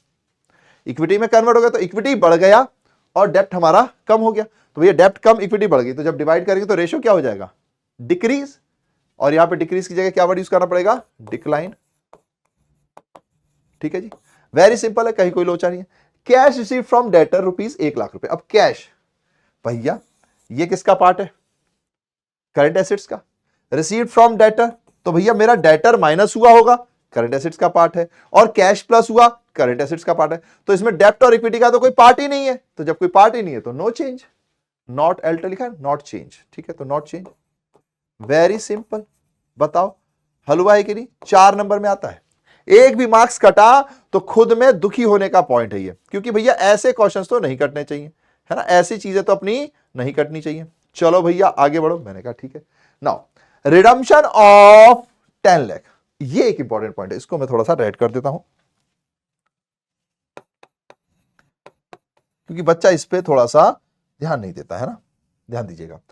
Redemption of 10 lakh 11% debenture, समझना बात को, रिडम्पशन हो रहा है डिवेंचर का। अब आपको पता है ना कि करंट एसेट्स और नॉन करंट एसेट्स अलग अलग होते हैं, ऐसे ही करंट लायबिलिटी और नॉन करंट लायबिलिटी भी अलग अलग होते हैं। तो भैया अगर मेरे करंट लायबिलिटी में कोई चीज है तो क्या उससे डेप्ट पे कोई असर पड़ेगा, नहीं पड़ेगा। और जब डिवेंचर का रिडम्पशन होने वाला होता है, मान लीजिए एग्जाम्पल के लिए कह रहा हूं मैं कि भैया 1 अप्रैल 22 से कोई चीज 31 मार्च 23 तक रिडम्पशन होने वाली है, तो वो इसी ईयर की बैलेंस शीट में होगी, तो कहां पर होगी जरा खुद से सोच के बताओ, कहां पर होगी भैया? अगर कोई चीज रिडम्पशन होने वाली है तो वो करंट लायबिलिटी में होगी ना, क्योंकि ये लायबिलिटी करंट में ही खत्म हो जाएगी, तो जाहिर सी बात है भैया करंट लायबिलिटी में आना चाहिए। तो यहां पर डिबेंचर जो है वो कहां दिख रहा होगा? करंट लायबिलिटी में दिख रहा होगा, बट ऑब्वियस है करंट लायबिलिटी में दिख रहा होगा। भैया जी अगर डिबेंचर करंट लायबिलिटी में दिख रहा होगा तो मुझे बताइए कि क्या डेप्ट पे कोई असर हुआ? क्या डेप्ट आपका कम हुआ? नहीं हुआ, नहीं हुआ, क्योंकि भैया ये डेप्ट का पार्ट ही नहीं है। डेप्ट में तो नॉन करंट लायबिलिटी आती है, तो भैया करंट लायबिलिटी है। बस यही याद रखना है आपको। यहां पर बच्चा यही गलती करता है, रिडम्पशन और डिवेंचर में वो क्या करता है, अच्छा डिवेंचर का रिडम्पशन हो गया तो डिवेंचर मेरे माइनस हो गए, तो डिवेंचर को माइनस बोलता है, जबकि गलत है वो। डिवेंचर यहां पर सख्त है, कुछ चेंज नहीं हो रहा उसमें, ठीक है जी। और अब क्योंकि रिडम्पशन हो रहा है डिवेंचर का, तो आपने पेमेंट बैंक से की होगी, तो क्या इक्विटी में कोई चेंज आया? तो नहीं, इक्विटी में भी कोई चेंज नहीं आया, क्योंकि डेप्ट इक्विटी में थोड़ी बन रहा है, तो ना डेप्ट में कोई चेंज है ना इक्विटी में कोई चेंज है, तो ये क्या होगा? Not change. क्या होगा? Not change. प्लीज इस बात को याद रखिएगा, काफी लोगों ने गलत किया था ये जब हमने क्लास में कराया था, ठीक है जी। एक नॉर्मल सी बात है, रिडम्पशन और डिवेंचर को हम क्या समझ लेते हैं? डिवेंचर का माइनस होना। डिवेंचर माइनस हो गया, इक्विटी पे कोई असर नहीं हुआ, तो हम इसको डिक्लाइन या डिक्रीज बोल देते हैं। गलत है, क्योंकि जब भी आपका रिडम्पशन हो रहा होगा तो वो आपकी करंट लायबिलिटी में दिख रहा होगा, नॉन करंट लायबिलिटी में नहीं, तो वो डेप्ट का हिस्सा ही नहीं था, ठीक है जी। चलिए अगला, purchase of goods on credit ₹4 lakh. हमने गुड्स परचेज कर दिए क्रेडिट में, ठीक है। तो अगर मैंने गुड्स परचेज किए तो भैया मेरा स्टॉक बढ़ा, इन्वेंट्री बढ़ी, करंट एसेट्स का पार्ट है। उधार में परचेज किए गुड्स, तो भैया मेरे लिए नॉर्मल अजम्पशन यही है कि हम 1 साल में इनको पेमेंट कर देंगे, तो यानी क्रेडिटर बढ़े, तो ना डेप्ट पे असर पड़ा, क्योंकि क्रेडिटर तो करंट लायबिलिटी का हिस्सा होता है, तो ना तो डेप्ट पे असर ना तो इक्विटी पे असर, तो भैया इसका क्या केस होगा? Not change. समझे क्या? यानी भैया ऐसा भी हो सकता है कि कोई सवाल ऐसा आ जाए जिसमें सब में not change not change not change ही रहे। बिल्कुल हो सकता है सर, बिल्कुल हो सकता है, इसमें कोई कंफ्यूजन मत रखिएगा। ओके जी, डन है, चल दें अपन, ठीक है जी। चलो भैया तो आगे बढ़ते हैं 7th। अब क्यू के रेशियो, अच्छा यहां पे भी बच्चा बहुत कंफ्यूज होता है क्यू के रेशियो के ऊपर। क्यों? क्योंकि करंट एसेट्स में तो कुछ चीजें ध्यान रहती हैं, क्यू के रेशियो में भूल जाता है, तो प्लीज यहां ध्यान देंगे। Quick ratio of a company is 1:1, ठीक है। State whether the reason of the following transaction will increase decrease और not change. Increase decrease word use किया गया है, हमने कहा ठीक है 1:1 है, यानी कि ऊपर भी 1 लाख और नीचे भी 1 लाख। चलो भैया चलो, मैंने कहा ओके ओके। देखिए भैया, paid insurance premium in advance, insurance premium आपने एडवांस में पे कर दिया। अब समझना बात को कि भैया यहां करंट एसेट्स की बात नहीं हो रही, क्विक एसेट की बात हो रही है। Quick asset upon current liability है। अब ऐसे जल्दबाजी में जब आप करते हो तो क्या करोगे? प्रीपेड एक्सपेंस भी तो करंट एसेट्स का पार्ट होता है, कम हो रहा है, पेमेंट कर रहा हूं तो कैश भी तो सॉरी, अगर आप एडवांस में पे कर रहे हो तो प्रीपेड एक्सपेंस आपका बढ़ रहा है और कैश आपका घट रहा है, यानी कि नो इफेक्ट। पर आपसे गलती हो सकती है, भगवान करे ऐसी गलती ना हो, कि भैया इंश्योरेंस प्रीमियम पे कर रहे हो आप एडवांस में, तो प्रीपेड का चक्कर क्विक एसेट पे तो पड़ेगा ही नहीं। तो अब बात को समझना है ना। तो देखिए, अगर मैं प्रीपेड के 10,000 की बात करूं तो भैया प्रीपेड का तो चक्कर इसमें पड़ना ही नहीं है, तो इसको तो हटा दो। तो प्रीपेड एक्सपेंस आपका बढ़ गया, क्योंकि आपने अगर खर्चा किया तो आपका एक्सपेंस बढ़ गया प्रीपेड वाला, तो वो प्लस होता, और क्योंकि आपने पैसे दिए तो बैंक या कैश माइनस होता, ठीक है जी। लेकिन क्योंकि प्रीपेड क्विक एसेट में इंक्लूड ही नहीं होता तो इसको लेंगे ही नहीं, पर कैश होता है तो माइनस करना पड़ेगा 10,000, पर कैश होता है तो माइनस करना पड़ेगा 10,000, यहां तो कुछ है ही नहीं, पर कैश होता है तो माइनस करना पड़ेगा 10,000। अगर मैं करंट एसेट में, करंट रेशियो में होता, किस में होता? करंट रेशियो में, तो फिर मेरा प्रीपेड प्लस और कैश माइनस, तो नील इफेक्ट। लेकिन क्योंकि मैं क्विक रेशियो निकाल रहा हूं तो क्विक रेशियो में प्रीपेड एक्सपेंस का कुछ नहीं करना, तो मेरा प्लस प्लस कुछ नहीं, लेकिन कैश तो मेरा भैया जी क्विक एसेट का पार्ट होता है, बैंक मेरा क्विक एसेट का पार्ट होता है, तो वो तो माइनस होगा क्योंकि मैंने पैसे दिए हैं, ठीक है जी। तो ध्यान दीजिएगा, ऊपर माइनस नीचे कोई चेंज नहीं है, यानी कि ऊपर की वैल्यू कम हो जाएगी, तो भैया जी यहां पे डिक्लाइन आ जाएगा। ठीक है जी, वेरी सिंपल। जो लिखा, सॉरी डिक्रीज लिखा है तो डिक्रीज है ना, वैसे कोई फर्क नहीं पड़ता, पर कई बार टीचर मार्क्स काट लेते हैं, तो प्लीज इसका थोड़ा ध्यान देना है ना, क्यों फालतू में हम एक नंबर भी कटवाएं, क्यों कटवाएं, है ना।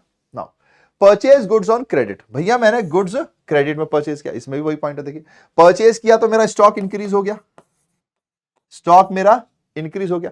उधार में परचेज किया तो भैया मेरा क्रेडिटर भी इंक्रीज हो गया।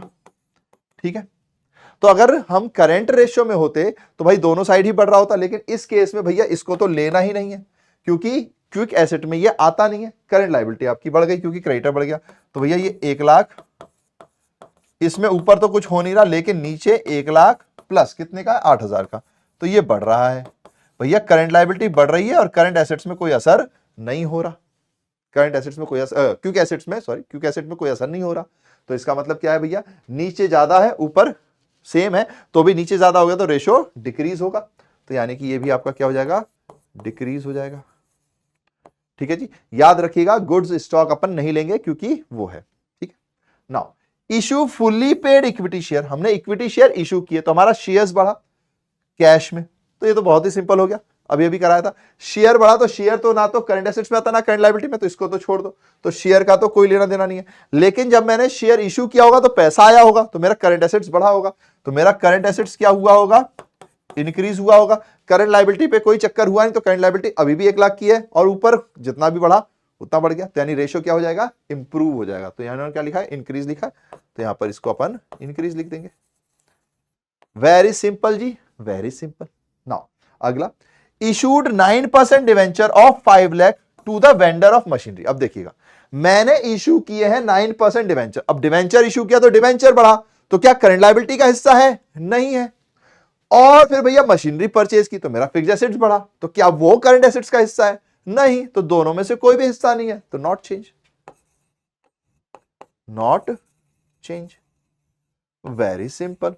ठीक है जी, बस खत्म बात।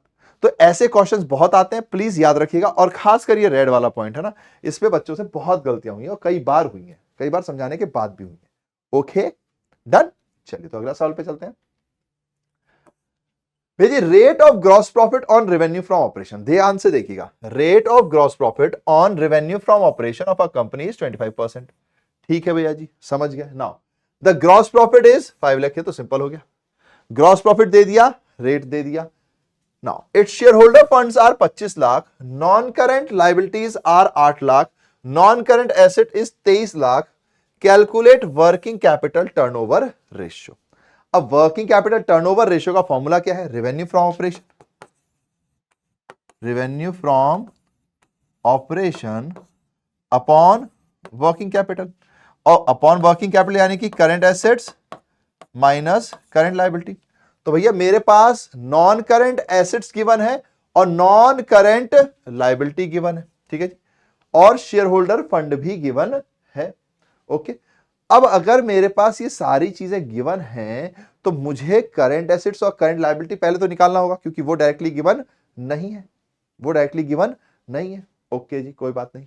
नाउ अब आगे चलते हैं, तो मेरे पास भैया रेवेन्यू फ्रॉम ऑपरेशन भी गिवन नहीं है, पर रेवेन्यू फ्रॉम ऑपरेशन निकालने का एक छोटा सा तरीका है, छोटा सा, क्या कि भैया अगर मुझे रेट गिवन है ये 25%, तो ये किस पर होगा, ऑन रेवेन्यू होगा ना, तो ऑन रेवेन्यू कितना है 25%, और ग्रॉस प्रॉफिट कितना है मेरा 5 लाख, तो इसका अपोजिट करना है। बहुत सिंपल है रेवेन्यू फ्रॉम ऑपरेशन निकालना, बहुत छोटी सी पॉइंट है, ध्यान से देखिएगा। सॉल्यूशन, रेवेन्यू फ्रॉम ऑपरेशन अगर मुझे निकालना है, ठीक है, ओके, मुझे रेवेन्यू फ्रॉम ऑपरेशन निकालना है, थोड़ा सा अलग है इसलिए हो सकता है आपको टाइम लगे। तो देखिए ग्रॉस प्रॉफिट का फॉर्मूला क्या होता था, फॉर्मूला क्या होता था, ध्यान दीजिएगा, ग्रॉस प्रॉफिट रेशियो का फॉर्मूला क्या होता था, ग्रॉस प्रॉफिट रेशियो का फॉर्मूला क्या होता था भैया, होता था gross profit upon revenue from operation और इनटू 100 कर देते थे भैया, यही होता था बस। तो फिर अब पुट कर दीजिए, ग्रॉस प्रॉफिट का रेशियो कितना है 25 equals to gross profit amount कितना है 5 lakh upon revenue from operation को x मान लीजिए इनटू 100 है। अब ये x यहां चला जाएगा, 25 यहां उतर जाएगा, तो x equals to 5 lakh into 100 upon 25%। तो ये इससे काटेंगे तो ये हो जाएगा 4 से इसको काटेंगे तो 20 लाख। लीजिए भैया, तो रेवेन्यू फ्रॉम ऑपरेशन कितना हो गया? 20 लाख। आ रही बात समझ में? अब अगर आप इसका 25% निकालोगे तो 1/4 5 लाख आ गया। बस इस तरीके से अपना रेवेन्यू फ्रॉम ऑपरेशन आ गया। अब दिक्कत कहां है भैया? वर्किंग कैपिटल निकालने में दिक्कत है। यहीं पर सारा गेम है। तो देखिए इस क्वेश्चन में क्या क्या हमें गिवन है, सोचिए जरा आप क्या करके इसको निकाल सकते हो। तो सोचा कुछ, कोई तरीका निकाला? तो देखिए बहुत सिंपल सी बात है, एक नॉर्मल सी बैलेंस शीट में आप चलते हैं, बैलेंस शीट से इसका आंसर आ जाता है ना। तो ये अपने पास क्या होता है? शेयर होल्डर फंड, ये अपने पास नॉन करेंट लायबिलिटी, ये अपने पास करेंट लायबिलिटी, इधर पे क्या होता है अपने पास? नॉन करेंट एसेट्स, और ये होता है अपने पास करंट एसेट्स। ठीक है, अब इन दोनों के टोटल में इसको अपने को माइनस करना होता है। ठीक है जी, तो अपने पास चीजें आती हैं, एक minute,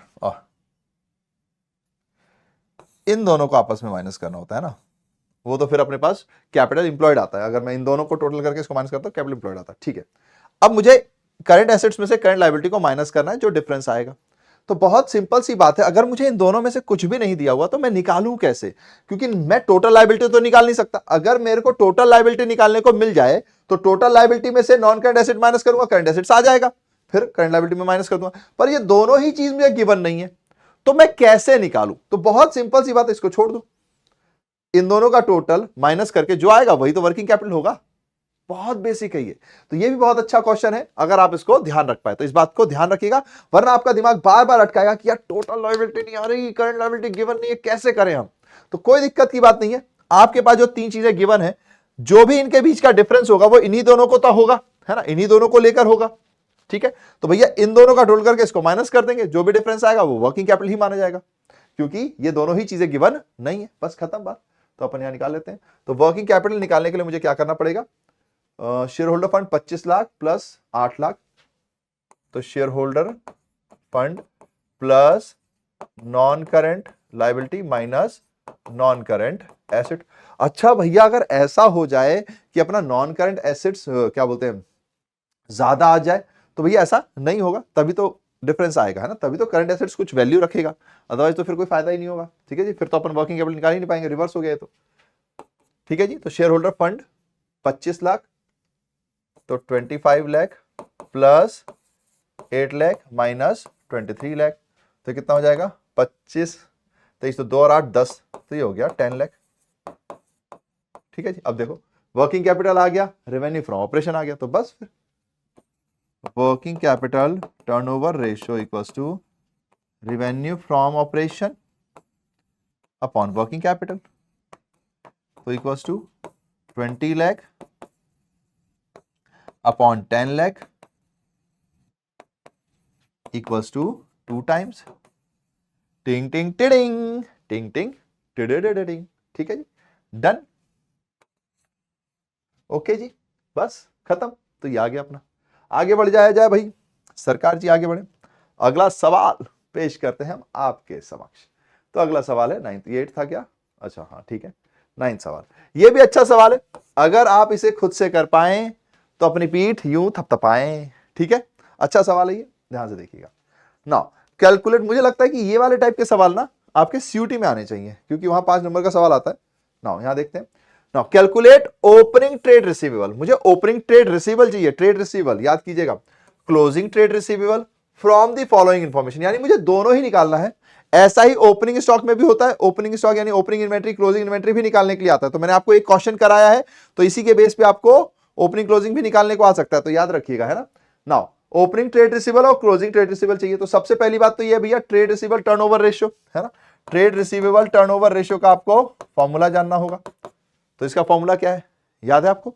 cost of revenue from operation, cost of revenue from operation upon average trade receivable. भैया इसमें ये एवरेज ट्रेड रिसीवेबल क्यों बोलते हैं? तो देखिए ट्रेड रिसीवेबल का मतलब होता है डेटर प्लस बीआर, और opening debtor plus opening BR plus closing debtor plus closing BR divided by 2 कर देंगे तो एवरेज हो जाएगा। ठीक है, अब ये फॉर्मूला है तो मुझे वहां तक पहुंचना है। तो भैया जी देखो, cost of revenue from operation 4,80,000, ये तो इन्होंने यूं ही दे दिया। Trade receivable turnover ratio 8 times, ये भी इन्होंने यूं ही दे दिया।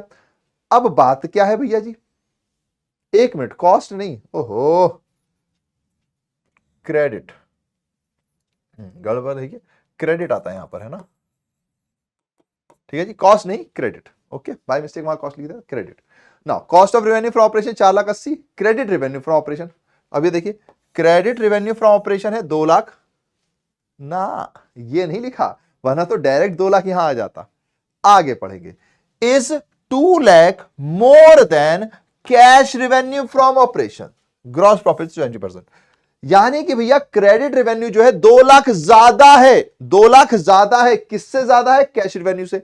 तो अगर कैश रेवेन्यू आपका एक्स है, अगर कैश रेवेन्यू आपका, कैश रेवेन्यू फ्रॉम क्या बोलते हैं, फ्रॉम ऑपरेशन अगर आपका एक्स है, कैश रेवेन्यू फ्रॉम ऑपरेशन अगर आपका एक्स है, तो भैया क्रेडिट रेवेन्यू फ्रॉम ऑपरेशन क्या होगा, एक्स प्लस 2 लाख, ठीक है, इसको थोड़ा सा अच्छे से लिख देते हैं, तो क्या हो जाएगा, एक्स प्लस 2 लाख, ठीक है जी।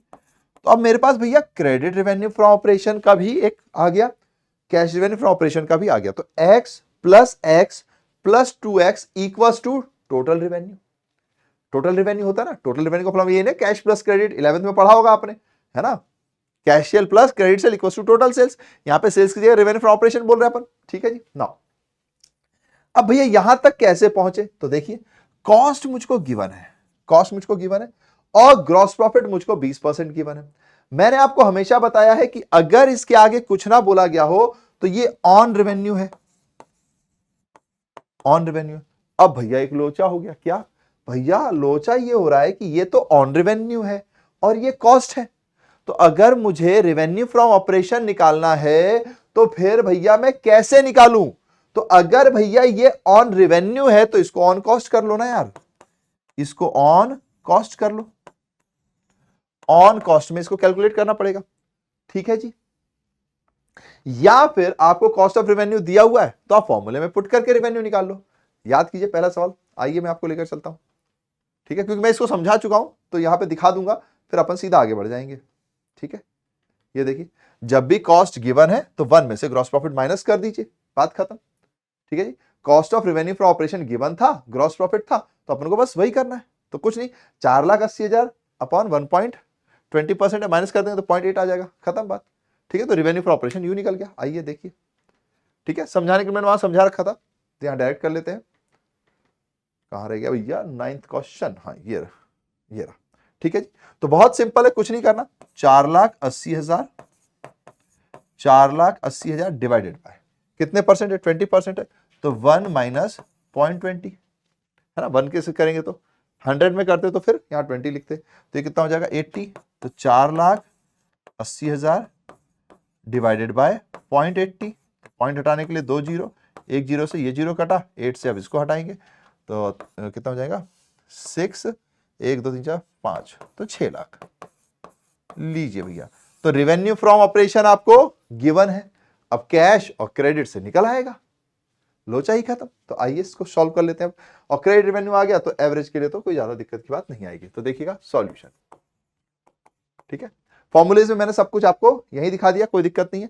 और ओपनिंग ट्रेड रिसीवेबल आर, समझना बात को, है ना, opening trade receivable are 1/4 of the closing trade receivable. Opening trade receivable कितने हैं, 1/4 है क्लोजिंग के। अब देखो यहां पर क्या होता है, कई बार बच्चा क्या करता है, कई बार बच्चा क्या करेगा, opening trade receivables are 1/4 of closing trade receivable, तो क्लोजिंग ट्रेड रिसीवेबल को एक्स मान लेगा और उसका 1/4 करेगा। इसको मैं थोड़ा अलग तरीके से लिख पाता हूं, आप चाहो तो ये कर सकते हो कि ओपनिंग ट्रेड रिसीवेबल क्या है, 1/4 है क्लोजिंग का, तो आप क्लोजिंग को अगर एक्स मानोगे तो ओपनिंग क्या होगा, x/4, ठीक है। पर मैं इसको ऐसे नहीं कहता, मैं कहता हूं कि अगर ओपनिंग ट्रेड रिसीवेबल 1/4 है क्लोजिंग का, तो इसका मतलब कि अगर ओपनिंग में x मान लूं तो क्लोजिंग कितना हो जाएगा, 4x हो जाएगा, है ना। अगर opening trade receivable are 1/4 of closing, opening क्या है, 1/4 है, तो ओपनिंग का क्लोजिंग क्या है 4 टाइम्स, तो ये थोड़ा ज्यादा अच्छा लग रहा है ना, x plus 4x divided by 2 करना ज्यादा इजी है than x upon 4 plus x divided by 2 करना। होगा वही लेकिन फिर भी, तो इसलिए मैं ऐसे करना ज्यादा पसंद करता हूं। ठीक है जी। तो अगर लाइन लिखी है ओपनिंग ट्रेड रिसीवेबल क्या है 1/4 है क्लोजिंग का, तो इसका मतलब अगर ओपनिंग x है तो क्लोजिंग उससे 4 गुना ज्यादा होगी, है ना। समझ रहे हो कि अगर ये 4x है तो ये x है, सिंपल सा पॉइंट है। ठीक है जी। चलिए, तो मैंने ये भी आपको कर दिया। अब अपन इसका सॉल्यूशन शुरू करते हैं। तो अपने पास क्रेडिट रेवेन्यू निकालना है, तो revenue from operation equals to credit revenue from operation plus cash revenue from operation. Very simple. अब इसको सॉल्व कर लेते हैं। तो रेवेन्यू फ्रॉम ऑपरेशन है 6 लाख, ठीक है। कैश को मैंने x माना था, है ना। Credit revenue is 2 lakh more than, तो कैश को x माना था, तो ये कितना था x plus 2 lakh plus cash revenue x माना था। ठीक है जी। तो x plus 2 lakh plus x, अगर मैं इसको देखूं तो ये 2x हो जाएगा, ये 2 लाख हो जाएगा, तो ये 2 लाख यहां आएगा, तो ये हो जाएगा 4 लाख। तो x, ये ऐसे ही कर देता हूं, नहीं तो आप लोग ऐसा ना हो कि आप, क्योंकि बहुत सारे बच्चों को थोड़ा सा इधर उधर करने में दिक्कत आती है। तो 4 लाख इक्वल टू, ये आप जोड़ोगे तो ये जाएगा 2x, ठीक है। ये 2 लाख यहां पे आ गया, तो ये 2 लाख पॉजिटिव है, यहां आके माइनस हो गया, तो ये 4 लाख हो गया ना, इक्वल टू 2x। अब बहुत सिंपल है, x equal to 4 lakh upon 2, तो इसको काटा तो 2 लाख। अब अगर x 2 लाख है तो x क्या था हमारे पास, x था भैया हमारे लिए ओपनिंग, है ना। देख लीजिए, x हमारे लिए ओपनिंग कह रहा हूं मैं, कैश रिवेन्यू फ्रॉम ऑपरेशन था, ये हमारे लिए क्या था कैश रिवेन्यू फ्रॉम ऑपरेशन। अगर cash revenue from operation 2 lakh है तो बता दो क्रेडिट रिवेन्यू फ्रॉम ऑपरेशन कितना है। Therefore credit revenue from operation equals to 2 lakh plus 2 lakh, that is 4 lakh. ठीक है जी, यही था ना, x प्लस 2 लाख। तो अगर x मेरे पास 2 लाख है तो क्रेडिट रेवेन्यू फ्रॉम ऑपरेशन क्या हो गया x प्लस 2 लाख, यानी कि 4 लाख। और वैसे ही आप देख लीजिए 4 lakh plus 2 lakh 6 lakh, total revenue आ गया 6 लाख। ठीक है जी। तो क्रेडिट रेवेन्यू फ्रॉम ऑपरेशन चाहिए था फॉर्मूले में, ये आ गया। अब एवरेज ट्रेड रिसीवेबल, क्योंकि एवरेज ट्रेड रिसीवेबल मैं निकाल नहीं सकता तो मैंने इसको ऐसे कर लिया था। ठीक है जी, तो इसको इसी फॉर्मेट में लिख लेता हूं, average trade receivable equals to average trade receivable. तो average trade receivable equals to x plus 4x divided by 2 equals to 2.5x। Very simple ना, 2.5x, कोई लोचा नहीं है। ठीक है, ध्यान दीजिएगा, अगर आप चाहते तो वैसे भी कर सकते थे, x upon 4 plus x upon 2, तो ये कितना हो जाता 5, और ये तो 6x अपॉन 4 अपॉन 2। ठीक है, फिर ये ऊपर जाएगा तो 1 मिनट 5x हो जाएगा, 5x अपॉन 4 अपॉन 2, फिर ये उधर जाएगा तो 10x डिवाइडेड बाय 4 करेंगे तो ये 2.5 ही आएगा। ठीक है, तो आएगा 2.5 ही, है ना। मैं इसको अलग से रख दे रहा हूं।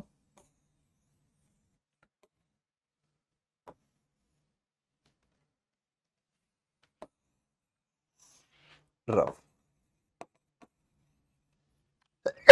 भैया ये क्या है x/4, x/4 अगर मैं इसको मान के चलता, ओपनिंग ट्रेड रिसीवेबल इज 1/4, ठीक है। तो अगर मैं क्लोजिंग ट्रेड रिसीवेबल को x मानूं और इसको फिर 1/4 x, यानी कि x अपॉन 4 करना पड़ेगा, तो उससे मैंने इसको सॉल्व कर दिया है। ठीक है जी, कहीं कोई लोचा नहीं, कहीं कोई फोचा नहीं। ओके, डन है। चलिए तो आगे बढ़ जाते हैं ना। और सॉरी, पूरा तो सॉल्व नहीं हुआ, हाँ 2.5x आ गया, बस फिर खत्म। मुझे क्या क्या निकालना था, अच्छा, लेकिन उसके लिए मुझे ये निकालना पड़ेगा। तो trade receivable turnover ratio, trade receivable turnover ratio क्या हो जाएगा भैया जी, अपने पास ये फॉर्मूला मैंने यहां लिखा हुआ है, credit revenue from operation upon average trade receivable. तो ये हो जाएगा अपने पास कितना है 4 लाख अपॉन 2.5।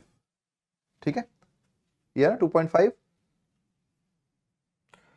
x। अब इसको सॉल्व कर लेंगे तो ये कितना आ जाएगा 2.5 x trade receivable turnover ratio 2.5। हाँ, तो इससे इसको हटाएंगे तो ये 0 हो जाएगा, इससे इसको हटाएंगे तो ये हो जाएगा 25 से काटेंगे 40। ट्रेड रिसीवेबल टर्नओवर रेशियो भी तो गिवन होना चाहिए, वही ना 8 टाइम्स। हाँ वही तो मैं कहूँ। तो trade receivable turnover ratio equals to 4 lakh upon 2.5x। ठीक है, तो अब यहां क्या हो जाएगा 8 इक्वल्स टू 4 लाख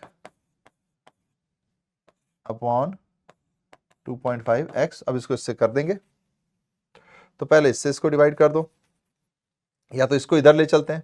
ठीक है, इसको इधर ले चलो या इसको इधर कर दो, जैसी आपकी इच्छा है आप वैसा कर सकते हो, कोई दिक्कत की बात नहीं होती है।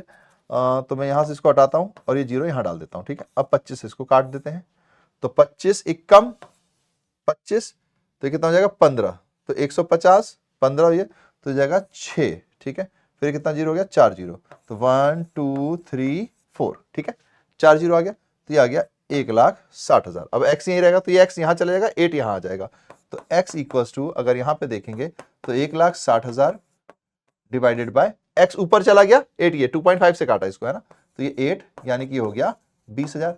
अब x मैंने किसको माना था, याद कीजिए x मैंने किसको माना था, मेरे सवाल में मैंने x माना था इसको, है ना, ओपनिंग ट्रेड रिसीवेबल को x माना था, तो क्लोजिंग ट्रेड रिसीवेबल क्या था 4x था। ठीक है, तो भैया जी ये आ गया आपके पास opening trade receivable, therefore closing trade receivable क्या हो जाएगा 4 इंटू 20,000 इक्वल्स टू 80,000। और यही दोनों आंसर्स आपसे मांगे गए थे। ठीक है जी, बस थोड़ा सा लंबा है, फिर से एक बार रिपीट करवा दे रहा हूं मैं आपको, थोड़ा सा अलग भी है। क्या है भैया, तो क्वेश्चन कह रहा है opening trade receivable and closing trade receivable दोनों हमको निकाल कर देने हैं। फिर क्वेश्चन ने हमसे कहा कि trade receivable turnover ratio 8 times दिया हुआ है, cost of revenue for operation 4,80,000 दिया हुआ है, क्रेडिट रेवेन्यू फॉर ऑपरेशन जो है 2 लाख ज्यादा है, ठीक है, कैश से, तो कैश x, तो क्रेडिट क्या हो गया x प्लस 2 लाख। फिर ग्रॉस प्रॉफिट रेशियो 20% दिया हुआ है, अगर कुछ ना बोला हो तो हम हमेशा रेवेन्यू ही मानेंगे जब तक कि ऑन कॉस्ट ना बोला हो, तो रेवेन्यू बोला हुआ है और यहां कॉस्ट ऑफ रेवेन्यू लिखा है, यानी कि या तो मैं इसको ऑन कॉस्ट में कन्वर्ट करूं या डायरेक्ट रेवेन्यू निकालूं। तो क्योंकि मैंने आपको पहले क्वेश्चन में डायरेक्ट रेवेन्यू निकालना सिखाया था, तो मैंने वैसे ही इसको कर दिया। तो इसको करके देखा तो मेरा रेवेन्यू फॉर ऑपरेशन आ गया 6 लाख। अगर रेवेन्यू फॉर ऑपरेशन 6 लाख है तो कैश और क्रेडिट को जोड़कर ही बना होगा, तो इसकी वजह से मैंने फिर यहां पर आगे की चीजें निकाली। तो रेवेन्यू फॉर ऑपरेशन में credit revenue for operation plus cash revenue for operation, तो हमने इसको सॉल्व किया तो हमें पता चला भैया कैश रेवेन्यू फॉर ऑपरेशन है 2 लाख और क्रेडिट रेवेन्यू फॉर ऑपरेशन है 4 लाख।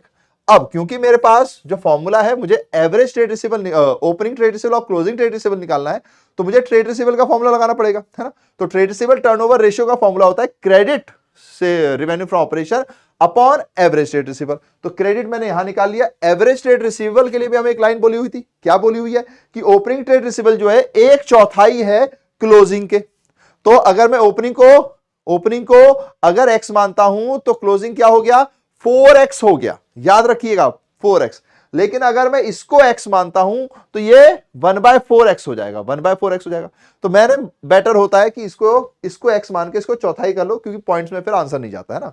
तो x plus 4x divided by 2 average, तो मेरे पास आ गया x plus 4x divided by 2 यानी 2.5x। हालांकि मैंने आपको ऐसे भी निकाल के दिखाया कि x बाय चौथाई प्लस अगर क्लोजिंग को आप x मानते तो ऐसे भी चलता है, ठीक है जी। लेकिन फिर उस केस में आपका आंसर थोड़ा बहुत अलग आएगा, है ना।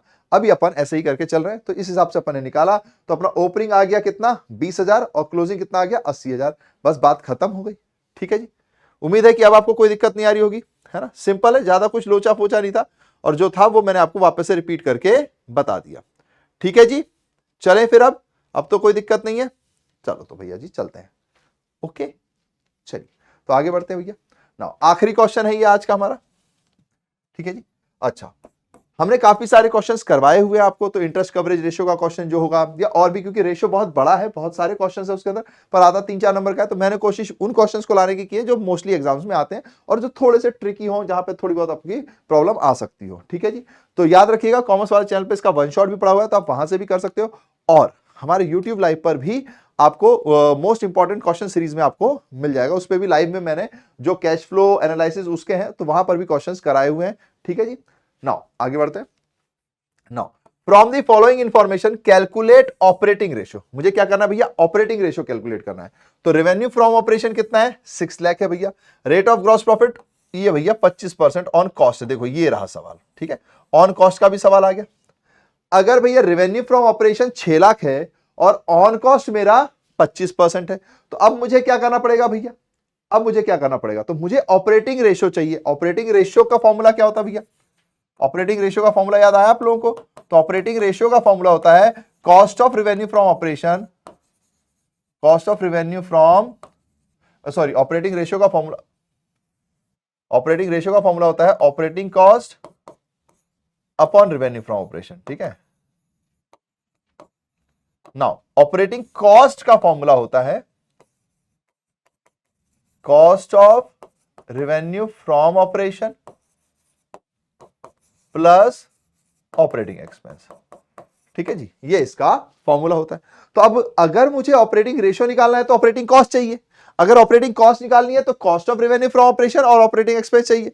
तो भैया क्वेश्चन में अगर आप देखोगे तो आपको सेलिंग एक्सपेंस और एडमिनिस्ट्रेटिव एक्सपेंस दिए हुए, तो ये दोनों ही आपके ऑपरेटिंग एक्सपेंस है ना, नॉन ऑपरेटिंग एक्सपेंस नहीं लेते हैं, बाकी तो ऑपरेटिंग एक्सपेंस होते हैं, तो ये दोनों ही मेरे पास ऑपरेटिंग एक्सपेंस है। तो देयरफॉर मेरे को ऑपरेटिंग एक्सपेंस तो मिल गया भैया, ऑपरेटिंग एक्सपेंस तो झटाक से मिल गया भैया, कितना, 90 प्लस 70, तो 90,000 प्लस 70,000, तो ऑपरेटिंग तो मुझे झटाक से मिल गया 1,60,000, ठीक है जी, डन है।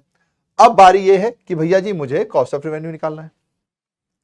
तो देखो इसका एक तरीका तो जो अपन ने अभी अभी सीखा था रेवेन्यू फॉर ऑपरेशन के केस में, और इसमें थोड़ा सा उल्टा हो जाता है। क्या होता है, ये 1/4 है तो इसको 1/5 कर दो, 1/5 करके मैं सीधा ही बता दे रहा हूं आपको 1,20,000, तो वहां से 4,80,000 आ जाएगा अगर मैं कॉस्ट की बात करूं। पर अगर आपको भैया जी अलग तरीके से निकालना है तो क्या करना पड़ता है। अगर मैं इसी फॉर्मूले की बात करूं, कहां गया वो फॉर्मूला, कहां गया, अभी तो ये रहा, कॉस्ट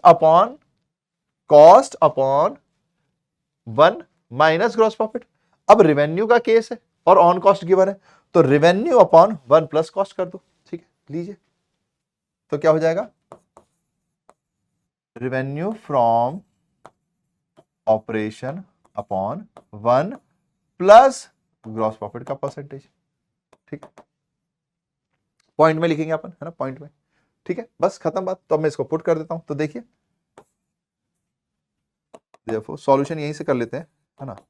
देखो cost of revenue from operation equals to कितना हो जाएगा, रेवेन्यू फ्रॉम ऑपरेशन है 6 लाख अपॉन 1 प्लस, क्योंकि इसको पॉइंट में लिखेंगे तो ये 0.25 हो जाएगा, तो कितना आ गया 6 लाख अपॉन 125, पॉइंट हटाएंगे तो ये 2 जीरो चला जाएगा, ठीक है जी, तो 1.25 है ना, 1 प्लस 0.25, 25% मतलब 0.25 भी लिख सकते हैं, ठीक है। अब इसको करते हैं, तो पहले तो 125 से काटेंगे तो कितना आ जाएगा, पहले 25 से ही काटो ना, सिंपल सा पॉइंट है, पहले 25 से ही काटो, तो ये हो जाएगा 25 से काटेंगे तो ये हो जाएगा 5, 25 से काटेंगे तो ये हो जाएगा 2, है ना, 2 हो जाएगा, 50 के लिए 100 तो ये हो जाएगा 4, ठीक है, 100 हो गया, फिर कितना 1 2 3 4 5 जीरो, तो 1 2 3 4 5 जीरो, ठीक है जी, ओके। अब 5 से इसको काट देते हैं, तो 5 तो 4, ठीक है, 5 4 जा 20, 4 ये जाएगा तो 40, यानी 5 8 जा 40, और कितना जीरो, 4 जीरो है, तो 4,80,000, ये लीजिए भैया। अब कॉस्ट आ गई, ठीक है, cost of revenue from operation आ गया, ऑपरेटिंग एक्सपेंस आ गया, तो बस फॉर्मूले में पुट करना है, तो देयरफॉर ऑपरेटिंग रेशियो इक्वल्स, अब क्योंकि फॉर्मूला मैंने ऊपर लिख दिया है आपको, है ना, ऊपर लिख दिया, तो यहां लिखने की दोबारा जरूरत नहीं है, तो बस सीधा पुट कर देते हैं, तो कितना आ जाए 4,80,000 plus 1,60,000, 4,80,000 plus 1,60,000 upon revenue from operation कितना है अपना 6 लाख, तो इक्वल्स टू 4,80,000 प्लस ये कितना हो गया 6,40,000, 6,40,000 अपॉन 6 लाख, तो 3 जीरो से 3 जीरो कटे, 1 जीरो से 1 जीरो कटा, यहां से यहां पॉइंट डाल देंगे अपन, इससे इसको काटेंगे तो 1.4 है तो ये कितना हो जाएगा 0, फिर हो जाएगा 40 तो 6 और 6 ये बार लगा दिया। कितना है रेशियो है तो ये परसेंटेज तो इंटू 100 भी तो होगा, अरे यार तो ये हो जाएगा इंटू 100, ठीक है। तो ये 1 जीरो इससे कटेगा तो ये कितना हो जाएगा, एक मिनट दोबारा कट्टी कट्टी खेलो, दोबारा कट्टी कट्टी खेलो, ठीक है ठीक है। तो ये 6,40,000 है और ये 6 लाख है ना। तो भैया जी ये 4 जीरो तो इन 4 जीरो से कटे, 1 जीरो से ये जीरो कटा, अब ये कितना हो गया 640 अपॉन 6, ठीक है। परसेंटेज में आता है, परसेंटेज में आता है इसलिए इंटू 100 भी करेंगे तो भैया जी हो जाएगा 10, ठीक है। यहाँ पे आ जाएगा तो ये 40 हो जाएगा तो 6.67 परसेंटेज। तो ये अपना आंसर हो गया, टिडिंग टिडिंग टिंग टिडिंग टिडिंग टिंग, ठीक है। तो ऑपरेटिंग रेशियो कितना अपना आ गया 106.67, बस खत्म, इतना ही काम था हमारा, ठीक है जी। कहीं कोई लोचा नहीं, कहीं कोई पोचा नहीं। अगर आपको ऑन कॉस्ट गिवन होता है तो आपको क्या करना पड़ेगा, इसको सेल में कन्वर्ट करना पड़ेगा। तो उसका फॉर्मूला बहुत सिंपल है, रेवेन्यू फ्रॉम ऑपरेशन अपन ने ऊपर लिख दिया 1 प्लस ग्रॉस प्रॉफिट। अगर भैया यहां कॉस्ट गिवन हो और यहां ऑन रेवेन्यू हो तो क्या होगा, cost upon 100 minus gross profit, ये भी फॉर्मूला होता है। या फिर आप चाहो तो ये कितना है भैया 1/4 है, अगर कोई कॉस्ट है और इसको सेल में कन्वर्ट करना होता है तो ये 1/5 हो जाता है, यानी 1/4 प्लस 1 तो 1/5। तो भैया इसका अगर 6 लाख का 1/5 निकालोगे तब भी आपका पता चल जाएगा 1,20,000, तो 6 लाख में से 1,20,000 माइनस किए तब भी 4,80,000। तो तरीके बहुत सारे कैलकुलेट करने के, आपको जो भी सही लगे आप उससे कर सकते हो, ठीक है जी। तो इस चैप्टर में अपने पास यही रेशियोज थे, और भी बहुत सारे रेशियोज होते हैं, तो प्लीज उसके लिए आपको सारे फॉर्मुलेस करने हैं, क्योंकि बोर्ड में हो सकता है कोई भी आ जाए, है ना। हमारी कोशिश ये है कि जो भी मोस्ट इंपॉर्टेंट क्वेश्चन आने के ज्यादा चांसेस है वो इसमें कराए जा रहे हैं, वरना अलग अलग तरीकों से आपने पहले भी कराया होता, आपके पास वन शॉट भी होगा, आपके पास यूट्यूब में भी मोस्ट इंपॉर्टेंट क्वेश्चंस होंगे लाइव सेक्शन में जब आप जाओगे कॉमर्स वाला चैनल पर, ठीक है, तो वहां भी आपको मिल जाएगा, तो कहीं कोई प्रॉब्लम नहीं है, ठीक है जी। और अगर आप सबने सिंसियरली इसे यहां पर किया है तो कितने सही किए, कहां कोई गलती हुई, ये भी आप कमेंट में बता सकते हो। और अगर आपने सब कुछ सही किया, जो अच्छे क्वेश्चन थे उसको भी अच्छे से किया, तो पीठ भी थपथपा सकते हो यार अपनी, क्योंकि कभी कभी खुद को भी शाबाशी देनी चाहिए, ठीक है जी। बस तो फिर आज का लेक्चर अपना यहीं तक था, फिर मिलेंगे किसी और लेक्चर में, चलते चलते हंसते हंसते, ठीक है जी। तो thank you my dear comrades for being with us, for loving us, for supporting us, for being our stars, for being our champs, for being our gems. Thank you. And एक प्यारा सा मोटो है यार, है ना, इसको हमें फॉलो करना है क्योंकि जिंदगी बहुत बड़ी है। और क्या है वो motto, have smiles spread smiles, because smile is the biggest gift यार which you can give to anybody. तो बस मुस्कुराइए मुस्कुराइए मुस्कुराइए और इस दुनिया में पॉजिटिविटी को फैलाइए। इस उम्मीद के साथ चलते हैं, मिलेंगे फिर किसी लेक्चर में, तब तक के लिए tata tata tata, bye bye bye bye bye bye.